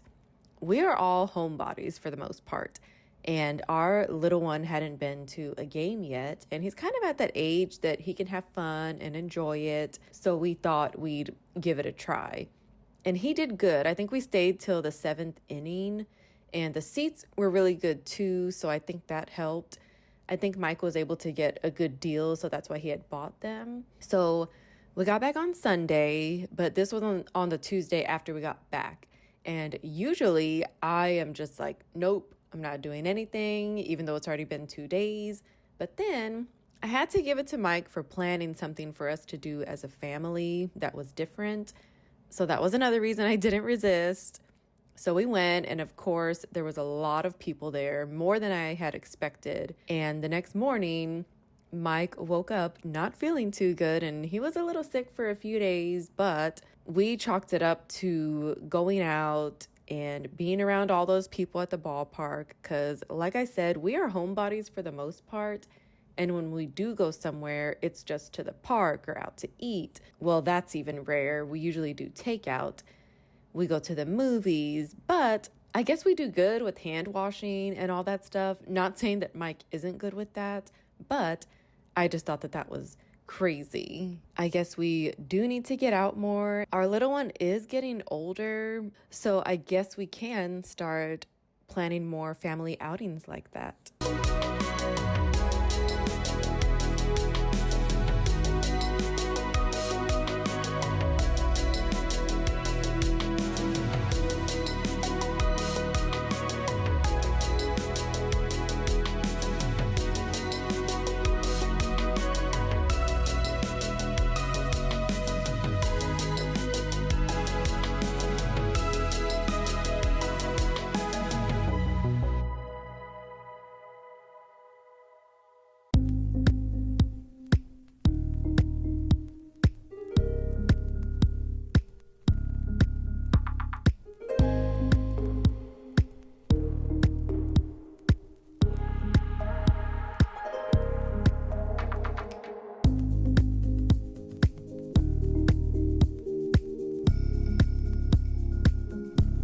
Here we go with the CLR on this. There's a couple of black spots that won't come out, so I wanted to try this, but I feel like this didn't even work. I should have just used vinegar and Dawn dish soap. I'll probably try it later and see if it comes off, but anywho, since we are in the shower, I don't know if I mentioned this in my last video, but when we went out of town, we stayed at the same hotel we did just a couple of weeks prior. Of course, we got a different room, and the shower in this room felt so gross. And I had high hopes for this hotel because when we stayed, like I said, a couple weeks prior, the room was nice. The bathroom was nice. The toilet, the shower was nice. It felt clean. But in this specific room, it just felt so dirty and gross. I feel like I needed to at least Swiffer in there, but since it was such a short trip, I did not want to go out and buy a Swiffer just for that. I just took one body bath Friday night, and then Saturday night, I think we just wiped down with baby wipes or a rag and soap. Then we got home Sunday, and that's when we took our good showers at home. I know that sounds disgusting, but the shower was just not clean for me. And honestly, it's probably just like going camping for a couple nights, right? But wouldn't campgrounds even have showers? I don't know. And then my old boss had helped me out to get a discounted rate, so I felt like I couldn't complain to the front desk since I was already at a discounted rate. And just for transparency, she doesn't work at that hotel. She was just able to get me a rate at another hotel. So I don't know if that's weird or not, me feeling like I can't complain. But then the other thing is, we were only there for a short time, not even 2 full days. So it was just kind of like, whatever, we're about to be home anyways. So when we got home Sunday, I checked to see if my Swiffer at home comes apart and folds, and it does. And it fits in one of the suitcases that we plan to take for our next trip. So I am definitely packing the Swiffer and some Swiffer pads in a gallon Ziploc bag. I just don't want to risk it. I honestly see why now people clean when they travel. Nothing against hotel housekeeping staff. I worked in hotels for about 12 to 13 years, so I get it. They got to clean those rooms fast, and sometimes stuff can be overlooked. And I've seen comments on some of those cleaning videos of people that clean when they travel that are calling them crazy and what's the point in even traveling? But I get it. And I definitely want to do my research and be prepared for this next trip.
These are all the towels that got caught in the crossfire from my cleaning. They were soaked. So whenever this happens, they need to go straight into the washer or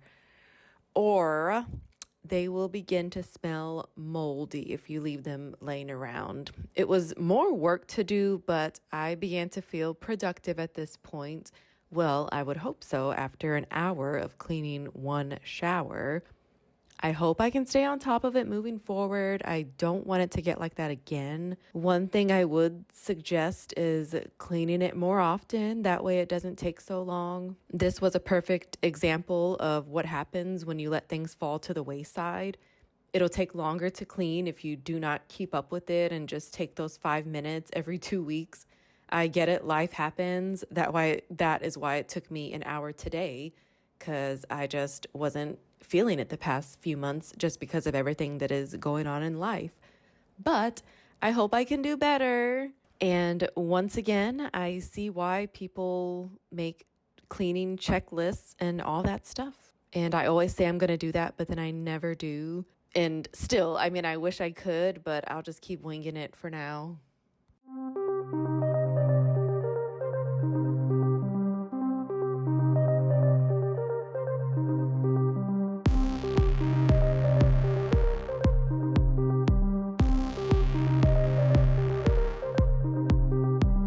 Felt the pressure of the outside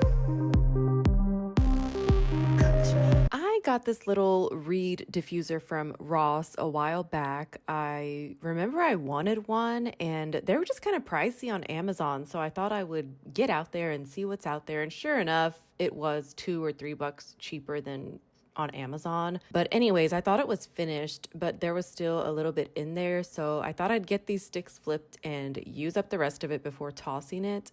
I like the little jar it came in. It looks very decorative, but the smell isn't as strong as it was when I first bought it. So that's why you saw the little Febreze small spaces thing in here as well, along with the Febreze lavender spray. And oh my God, these Febreze sprays can be so pricey at Walmart or the grocery store when bought separately.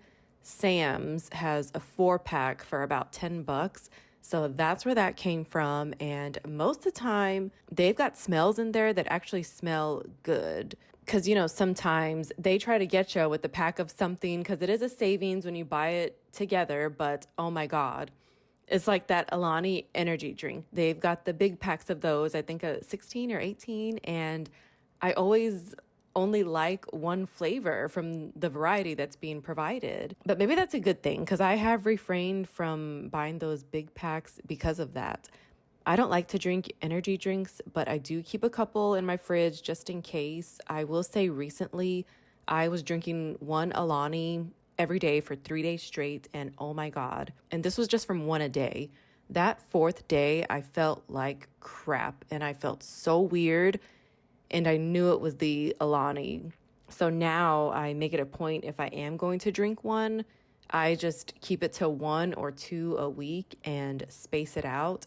I will never drink one a day again, 3 days straight, because the way that I felt, it was just not good. And of course, being a mom to little ones and just kids in general, we cannot afford to have any days where we feel like crap. Let me help you revive. Let me guide you to revive the light. Let me guide you to revive the light. 'Cause there ain't no way. Feel like taking over. 'Cause there ain't no way. No way.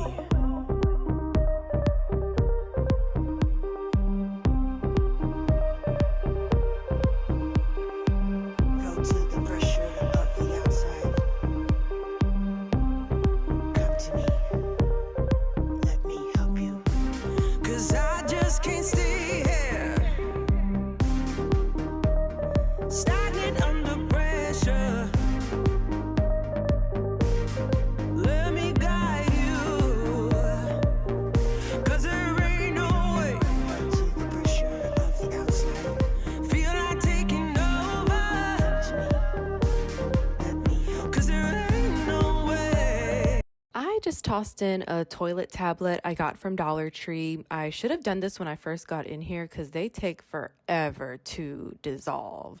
They are not the best. I don't think I'll buy them again. I'll just stick to my Ajax, or what is it, Comet. It is a bag, so I'll definitely use them up still though. So first I am just wiping slash dusting the toilet before spraying with this Odoban. The Odoban, you have to spray it and let it sit for 10 minutes for the disinfectant to work. I was not going to use this on the shelves that I wiped down earlier, but I accidentally grabbed it instead of my Clorox. But it did smell good, so I decided to go ahead and use it on the toilet as well. I was not planning on doing all this cleaning today. I knew the shower was going to take so long, and I don't like to overdo it because I know that I will be wiped out later if I do. But I just got this burst of energy and did all the rest of the cleaning you'll see in the remainder of this video. So see, sometimes it's just getting up to get that one thing done, and who knows what else you'll end up getting done. Let me guide you to revive. No way.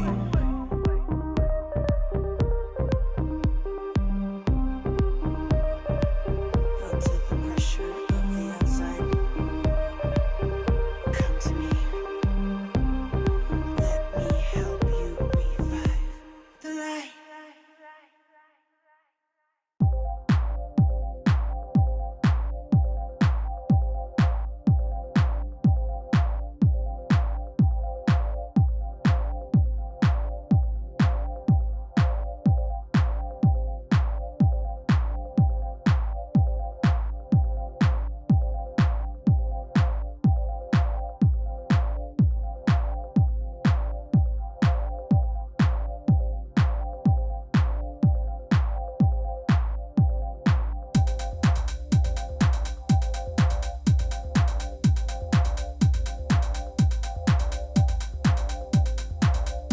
Okay, so I was using this Odoban on our couches and fabric and stuff like that, but I think I like it better as a disinfectant. I don't know if it ever really worked on the couch, and I used to spray it in my son's shoes, but I don't know if it really worked there either. With the shoes, Mike had actually cleaned his shoes with soap and water and a brush. So I think I like that method better than just spraying Odoban. I had to wash a pair of one of my son's shoes and I mixed some OxyClean and water, and you can literally see the dirt lifting off of the shoes. I need to clean a pair of mine like that. I have a pair of light blue tennis shoes, but they are so dirty. You can literally see the dirt on the shoes. So I don't wear them anymore, but they're still in good condition other than being dirty. It has been raining here a lot lately, so I'm going to get those cleaned outside with the water hose on a sunny day so I can just wash them and let them air dry outside for a day or two, because I don't want to toss them in the dryer to dry. I honestly don't think that would work.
I usually do not film cleaning this bathroom because the lighting is so bad. It's so dark. I mean, it's a little dark, but I try my best to brighten it. And there's a bunch of caulking issues in here that we need to tackle. But we literally need to carve out a lot of time to do that because we're going to have to scrape out the old and then caulk right away, right? Isn't that how it goes? I don't know. It's just one of those things that's on the list, but definitely need to carve out a nice chunk of time for it. I'm just gonna dust these shelves off first and then go in with my Odoban again since it just smells so good today to me.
See how dark it is? And then there's a bunch of white crap under the faucet. After I cleaned this restroom, I thought to myself, I should have brought the CLR spray up here and used that, but coulda, woulda, shoulda. I just did the same thing here, dusted the countertop first. You saw how dusty it was, and then once again, just gonna use the Odoban here. I want to say I dusted and wiped down this restroom as well right before Easter, but I am not sure if I did, honestly, because you saw how dusty it was and it was so bad. And I don't think it would have been that bad since Easter. I don't know. I guess I'm going to start paying attention more in here and see if it does get dusty really fast or if it's just from me not cleaning it for weeks on end. And then you see in that corner of the top of the sink on the left, it looks like someone tried to caulk. And honestly, that's been there for a while. That's one of the spaces we need to scrape off and then see if we even need to redo it. Mike had redid the caulking behind the kitchen faucet and he asked me if I wanted clear or white. and I told him clear, and it actually came out really good. So I definitely know I want clear in here if and when we do that.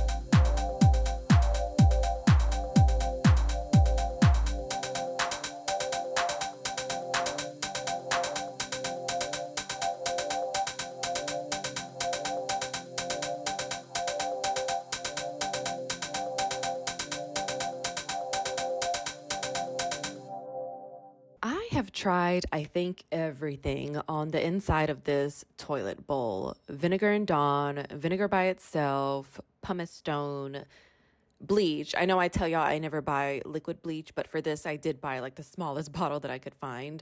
The Clorox clinging gel, but once again, after cleaning this restroom, I told y'all I was just in the zone on this day. I did not think in that moment to try the CLR foam that I had just bought, because that's one of the things I haven't tried. But I definitely want to give it a try and see if it gets all that yellow off. It has been like this since we moved in, and it wasn't one of those things that was going to stop us from choosing this house. With this pumice stone, I was scrubbing and scrubbing and it would not budge. Then I read somewhere that pumice can ruin porcelain. So I don't know if that's true or not. So I did want to be careful with that.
I mentioned earlier that we went to a baseball game, so I just wanted to share what I did to prepare for it with one of my sons being so little. I first checked the website to confirm what we are allowed to bring into the ballpark. Each person is allowed to bring in one sealed plastic water bottle and a gallon Ziploc bag of food, like per person.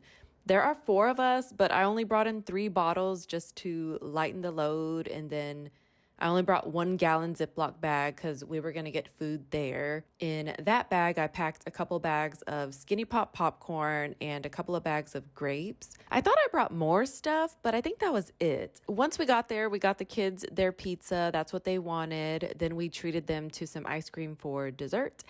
Then they ended up going through the snacks in the backpack. So did I. Which, by the way, they did not check the backpack on our way in, but it was my son's, so I don't know if that was one of the reasons why. But I mean, it was fine because we didn't pack anything crazy. They actually used to have a little play place in the ballpark for little kids years ago, but it is gone. They do have quite a few photo ops, so we took some time to do those, and then we explored the fan store, which was a nice size. And they had a bunch of stuff in there, so that kept my little one busy for a while. And like I mentioned earlier, by the 7th inning, he was ready to go, so we left. It was Dollar Dog Night, so that is what Mike and I ate for dinner. And then in the car, I just packed a little lunch kit with some ice packs, water, and some cheese and Go-Gurt, just in case anybody would have been thirsty or hungry on the way home.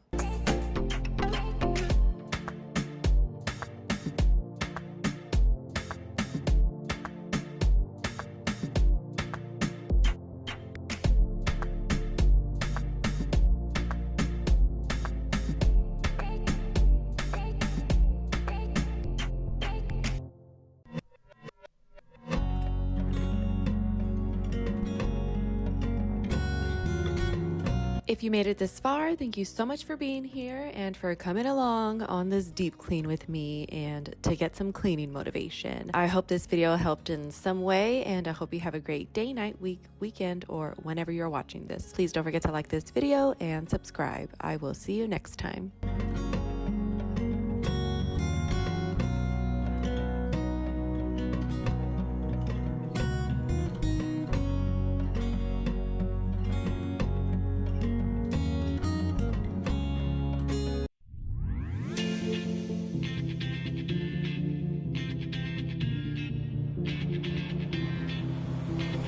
When my days end, I might just fall in love. I know the DJ and I love this song.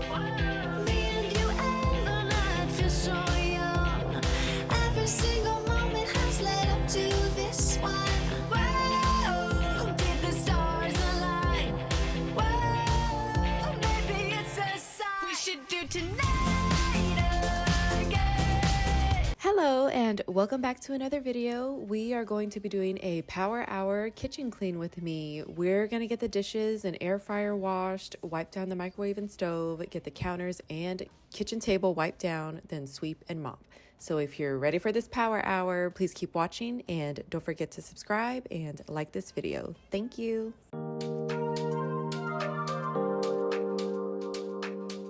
Stop evaporating. Maybe I'm just guessing, but I've got a feeling. Whoa. This day, the kitchen was such a mess. I knew I had to set a timer because if not, then I will be in here for a good 2 to 3 hours. I set the timer on the microwave for 1 hour just so I can see how much I can get done, but then also to limit myself because there's just so much in a day that needs to get done. So if I don't limit or time myself, I will just keep going here in the kitchen. We could dance all night. Whoa, not the end of time. We could do tonight again. Even in another lifetime, baby. And let's do tonight again. Rewind until daylight. Repeat, rewind, and put your hands up. Oh, keep those hands up for tonight again.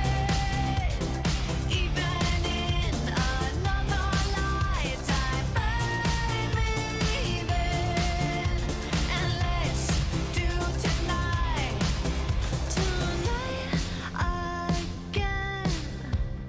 Even in another lifetime, find me then, and let's do it tonight. I know I mentioned this hack in one of my past videos, but here I'm going to do it on camera to show you that I am actually doing it.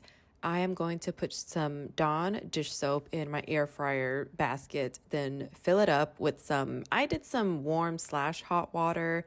I fill it just so it's right above the air fryer tray, no more than that. Then after this, I'm going to put it into the air fryer at 300 for 3 minutes and then just let it do its thing.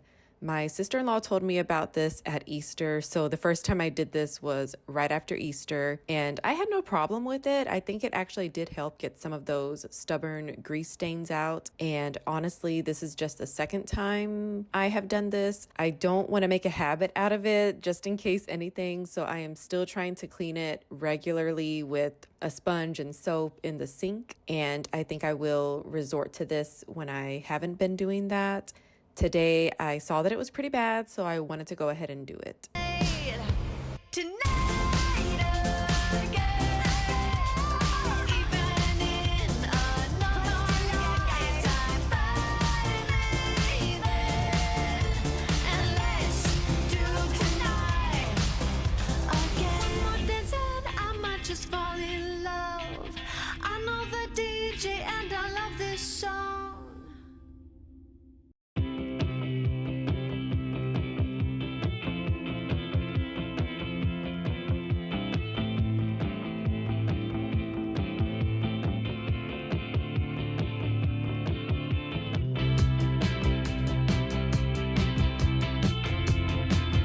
This breakfast was done, but I am going to let it soak while I get some other stuff done here in the kitchen. As I'm doing this voiceover, I do realize that a lot of air fryers, including mine, does have a bake option. And I remember when air fryers were just coming out and they were all the craze, and some people were saying that they were able to bake a cake in them, which I haven't tried, and now I want to because honestly, I forgot. So I don't know why I'm so skeptical about not putting dish soap and water so often, because if you're gonna bake in here, wouldn't that require some type of liquids, whether it be the baking mix with water or oil? So then maybe it is fine that I'm using this hack to clean it at times.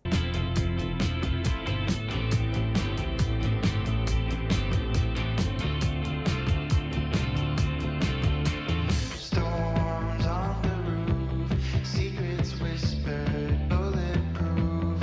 We build worlds out of steel. Now they're ruins of something we feel. It's so nice to get away, if just for a moment, if just for a day. We can drive past the signs, over the borders of our mind. 'Cause today's a beautiful day. Why would anyone take that away? Can we stay? Let's just stay. It's a beautiful, wonderful day. We rode our bikes down broken streets. We chased the sun, chased the sun. The day was great, we made it shine. Here I am using Dawn dish soap, of course, because all of this is just grease that needs to be wiped off. But anywho, we had a pretty eventful weekend. I actually caught up with an old friend. We were coworkers, but since we have turned into friends, but we haven't seen each other in a long time because life just happened and we are both super busy. So we try to at least text each other and meet up every now and then. So we tried a new coffee shop in the area. I had an iced cinnamon roll latte. It was so good. And I had breakfast that morning with the kids at home. And then I just got a bagel from that coffee place as well because I knew I was going to need a little snack because after that I was going to go to Walmart to see if I can find a birthday gift for my niece. I found some clothes and a toy for her. I was all about Polly Pocket growing up, so I saw a little PJ set with Polly Pocket on it, and then I found her a little t-shirt and spaghetti strap dress. It was so 90s, and that's the era I grew up in, so I just had to get it for her. I think I got her a little t-shirt as well. It has Jessie from Toy Story on it. I wanted to try to find something else, just one more small thing. So I still have a week to the party, so I'll see what else I can find. And so that morning, the boys and I, we were on our own because Mike had left to go fishing, and I was actually really happy because he actually caught something. He caught a redfish. I can't remember how big it was. And so that's what he ended up cooking for us on Sunday night for dinner. It was really good.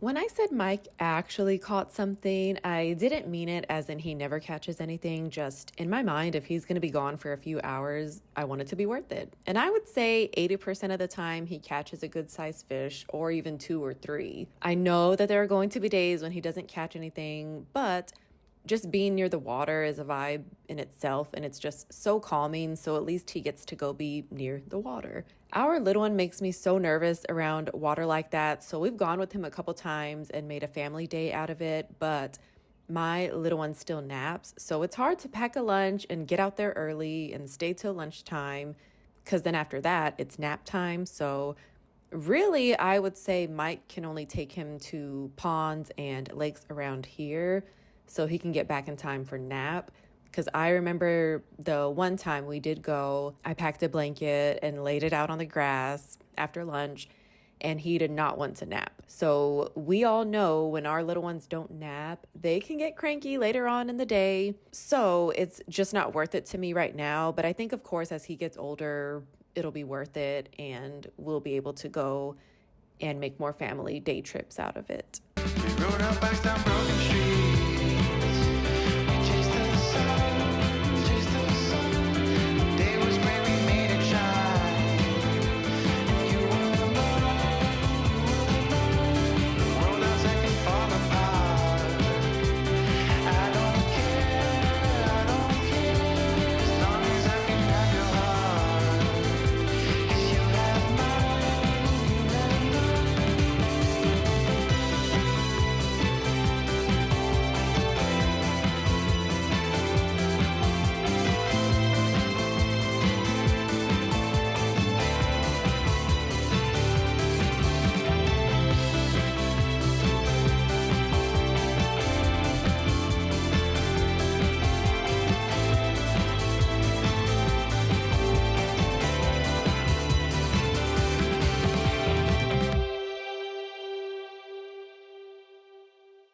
This honestly is a buildup after I don't know how many days. When I lived with my aunt in high school, my brother, cousin, and I were given a zone to clean each night. It was either the living room, bathroom, or kitchen. So that was always second nature to me as an adult. Pre kids, I would always be sure to shut these things down before bed. But now with kids, I'm not blaming them or anything, but my kids become the priority over having a clean house or kitchen. So that's how our nights go. We cook, wash the dishes, and if the counters or stove gets cleaned, that's a plus. Then we go into bedtime routine. But Mike had to bring me back down because I would get so stressed out when the house wasn't cleaned before going to bed because I get it. Who doesn't like waking up to a clean house? But at the same time, we do still need our sleep and need to get to bed at a decent time and need to get our little ones into routines because some kids thrive on routine and, in my opinion, need that structure. So that's more important to me than a clean house.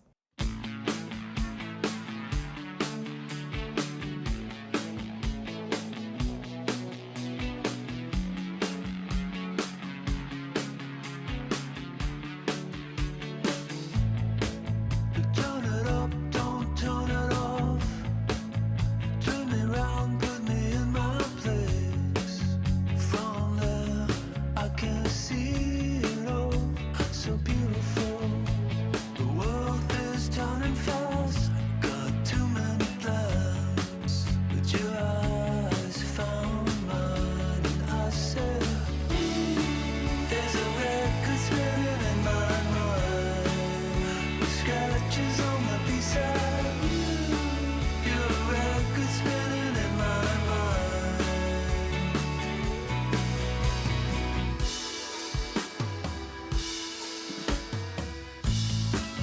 And by no means am I saying our bedtime routine is perfect. It's been one of those things that I've actually been struggling with for the past few weeks now, to be honest with you. And it's nothing to do with my kids. I think it's more so me because by the time we finish eating, it's time for dishes. But Mike's actually been washing the dishes a lot lately. And so after that, I just want to relax. But then it's already 7:30, 7:45. So then we got to start baths, then get ready for bed. So there's really no time to just sit and relax, which is fine. I mean, welcome to parenting. So I think it's just me dragging my feet when it comes to the bedtime routine. With my first child, we had so much help during the day, with school drop off, pickup, even with babysitting. We lived with my in-laws for 4 or 5 years, and then I had my sister-in-law right across the street as well. Then when we did move out, we moved right down the street from them. And now with my second one, we moved about 10 to 15 minutes away. So I don't really have that village right there anymore. So it really is just all on Mike and I, which is fine. But I think it is so interesting how the difference is night and day as to having a village and then not having a village. And I really do feel for people who don't have that help. And it's so crazy how I've gotten to experience both now.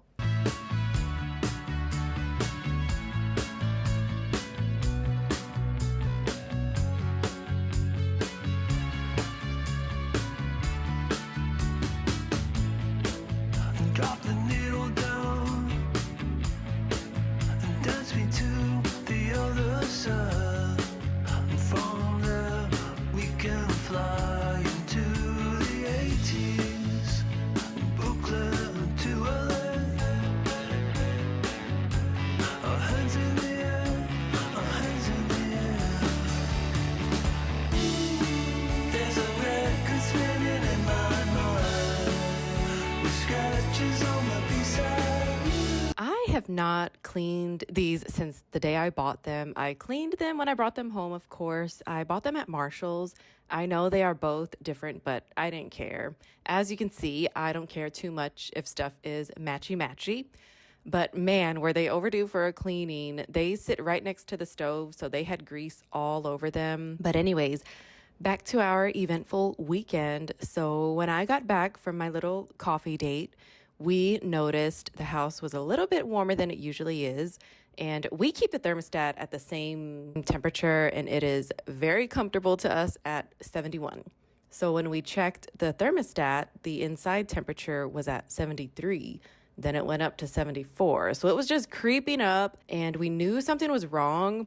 At first, I thought it was just because it was so hot and humid and muggy outside, like it had been for the past couple days. I thought that was just messing with the temperature inside, you know? Mike went to go check our outside unit, and he had to clean and hose it out because he hasn't done it in a couple of years. So I guess it was overdue for that. Then he changed the filters, which he is really good at keeping up with, but he just wanted to do that just for precaution. And once he did both of those things, the temperature did finally go down inside the house just in time for our movie night. But yeah, we almost started panicking because we already know it's going to be a hot summer, and the last thing we want are issues with our AC. Your record spinning in my mind.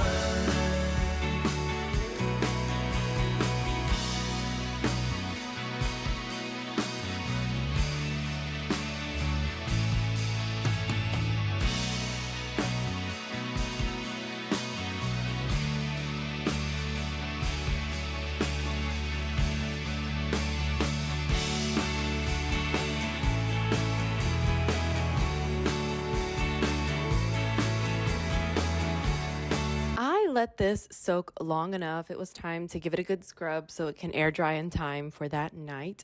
We use the air fryer every day. That is why I try to make it a point to clean it every day, but we all know that doesn't happen. So at least every other day or every 2 days. But anyways, for movie night this past weekend, I had been wanting to watch Ice Age with my kids. It came out way before they were born, so we watched that. We tried to plan out the movies at least a couple of weeks in advance because there have been times in the past we are just scrolling through a streaming platform to see if there's anything we want to watch. So I have found that it is better to pick them in advance. That way we don't spend 20 minutes just scrolling through. Our next one is either going to be Ice Age The Meltdown, which is the one after Ice Age, or Ratatouille. We said Ratatouille at first because we were not sure how they would like Ice Age, but they did end up liking it, so we shall see which one they ultimately pick for this next movie night.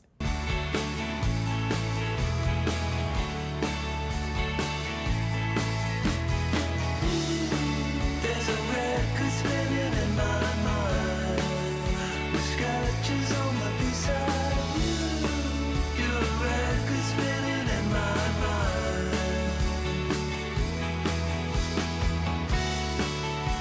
Record spinning in my mind. Spinning in my mind.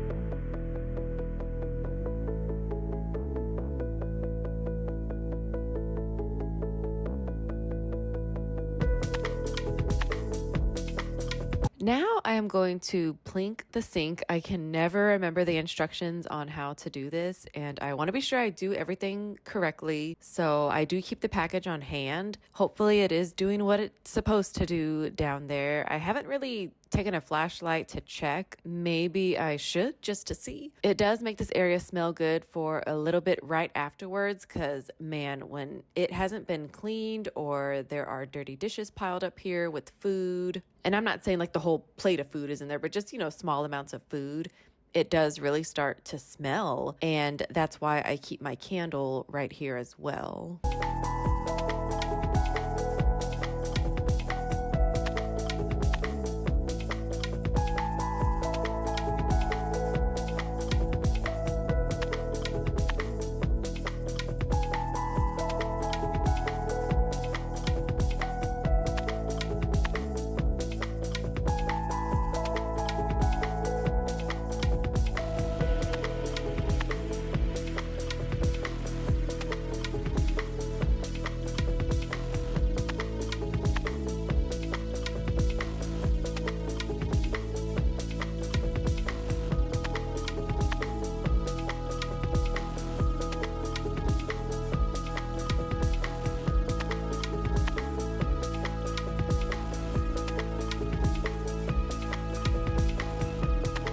Next up are these floors, and oh my God, I swept and mopped on this day, then ended up mopping again. I want to say it was either the day right after this or the next day. It wasn't this area. This area was still pretty clean. It was the other area of the kitchen where the table is with the chairs. The chairs we have kind of leave scuff marks that can be wiped up. I don't know if there's a solution to that, but once I mop, the scuff marks are gone. Now I do want to see if there is a way to prevent scuff marks from the legs of the chairs. I do have those little furniture protectors you can put at the bottom of the legs, but they're not the felt ones. They're kind of rubbery because the chairs in the dining room were slippery against the hard wood. So I didn't want felt. Maybe I should just try those on the chairs in the kitchen and see what happens. But yeah, with us having to host, Chinese New Year and Easter, of course, we wanted to utilize all of the seating that we have, but we didn't want people slipping and falling because I think that did happen one year. So that's why we had bought those little furniture protectors. But honestly, they kind of started coming off of the legs the more that the chairs were used. So I don't know. Like I said, maybe I should just give them another shot. And then after that, we'll try something else.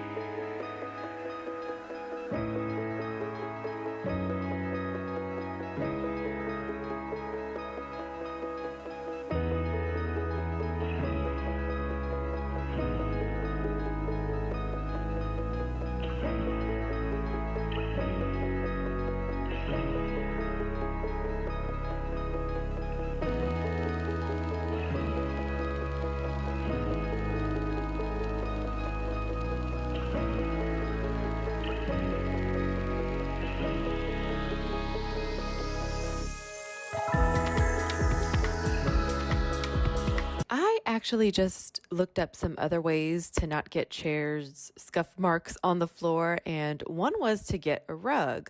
And I am so down for that. Go and pick me out a cute rug, but I am really indecisive, so I would need to start looking now if I wanted one by the end of summer.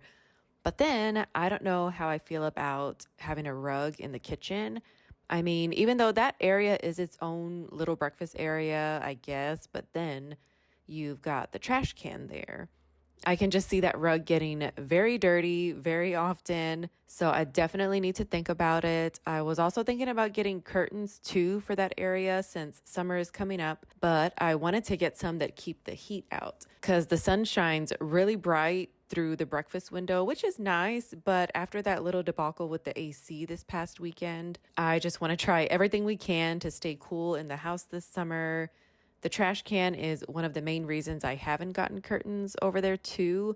I'm just worried food or drinks will splatter onto the curtains, but I guess it's not a big deal when you think about it. I would just have to wash them if they do get really dirty, I guess. But yeah, that's the only area in the house that doesn't have curtains. And of course, my bathroom window, but that's another story. So I'm thinking about just going ahead, buying the curtain rod, and like I said, just gonna get some curtains that keep the heat out for that area.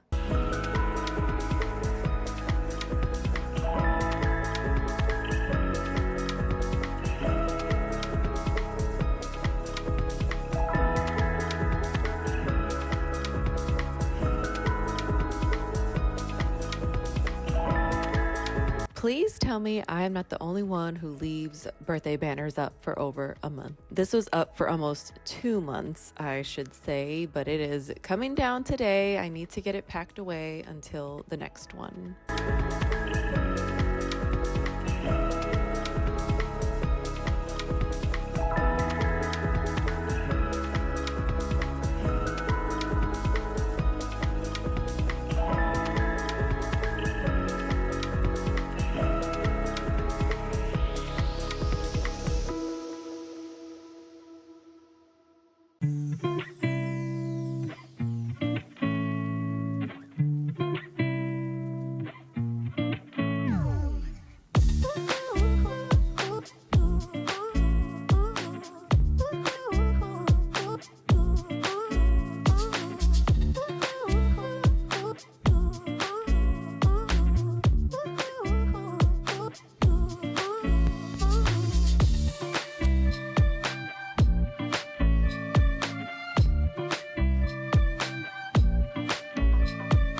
I still haven't replaced my wood cleaning spray, so I am just using this Clorox Scentiva spray to wipe down this table.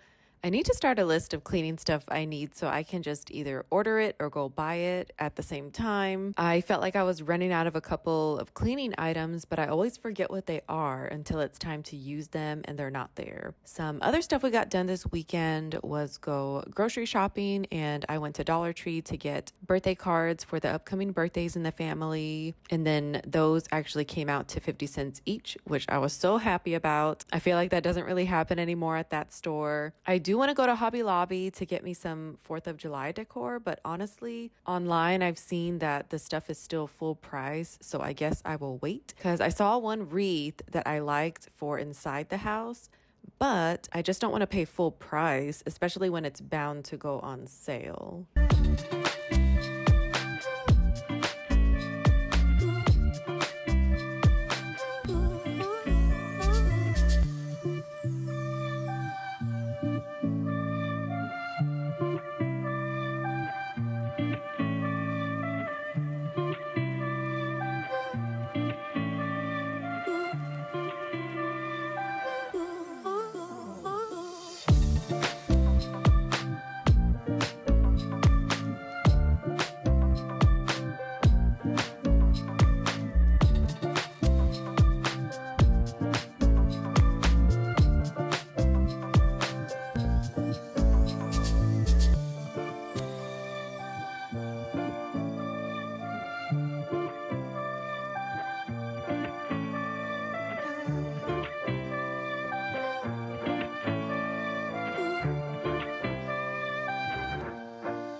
I have no idea where these wall stains came from. It looks like grease stains, but I am honestly not sure what it is. The only thing that sits here in this corner is our 20-pound bag of rice. So at first, I was just using the Clorox cleaner to see if that would remove it, but it was not. So I decided to try some good old vinegar and Dawn dish soap, and still it got some of it off, but not completely in my opinion. I guess just slowly but surely I need to keep cleaning it, and maybe over time it'll come off.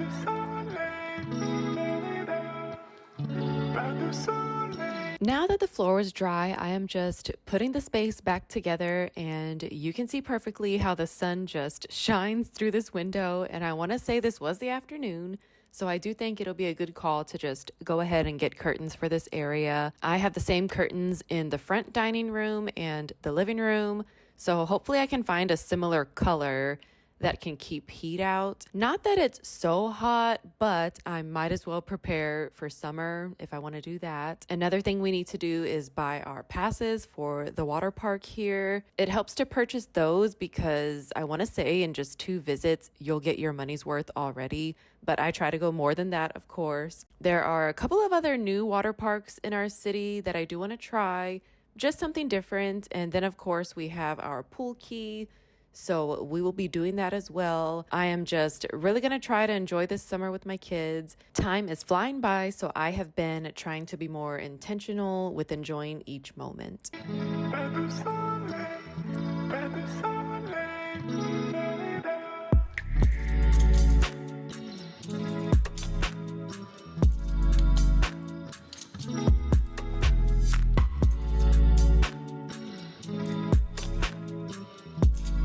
Here are the finished after shots. If you made it this far, thank you so much for being here and for coming along with me on this Power Hour kitchen clean. I hope this video gave you some motivation and helped in some way, and I hope you have a great day, night, week, weekend, or whenever you're watching this. Please don't forget to like this video and subscribe. I will see you next time.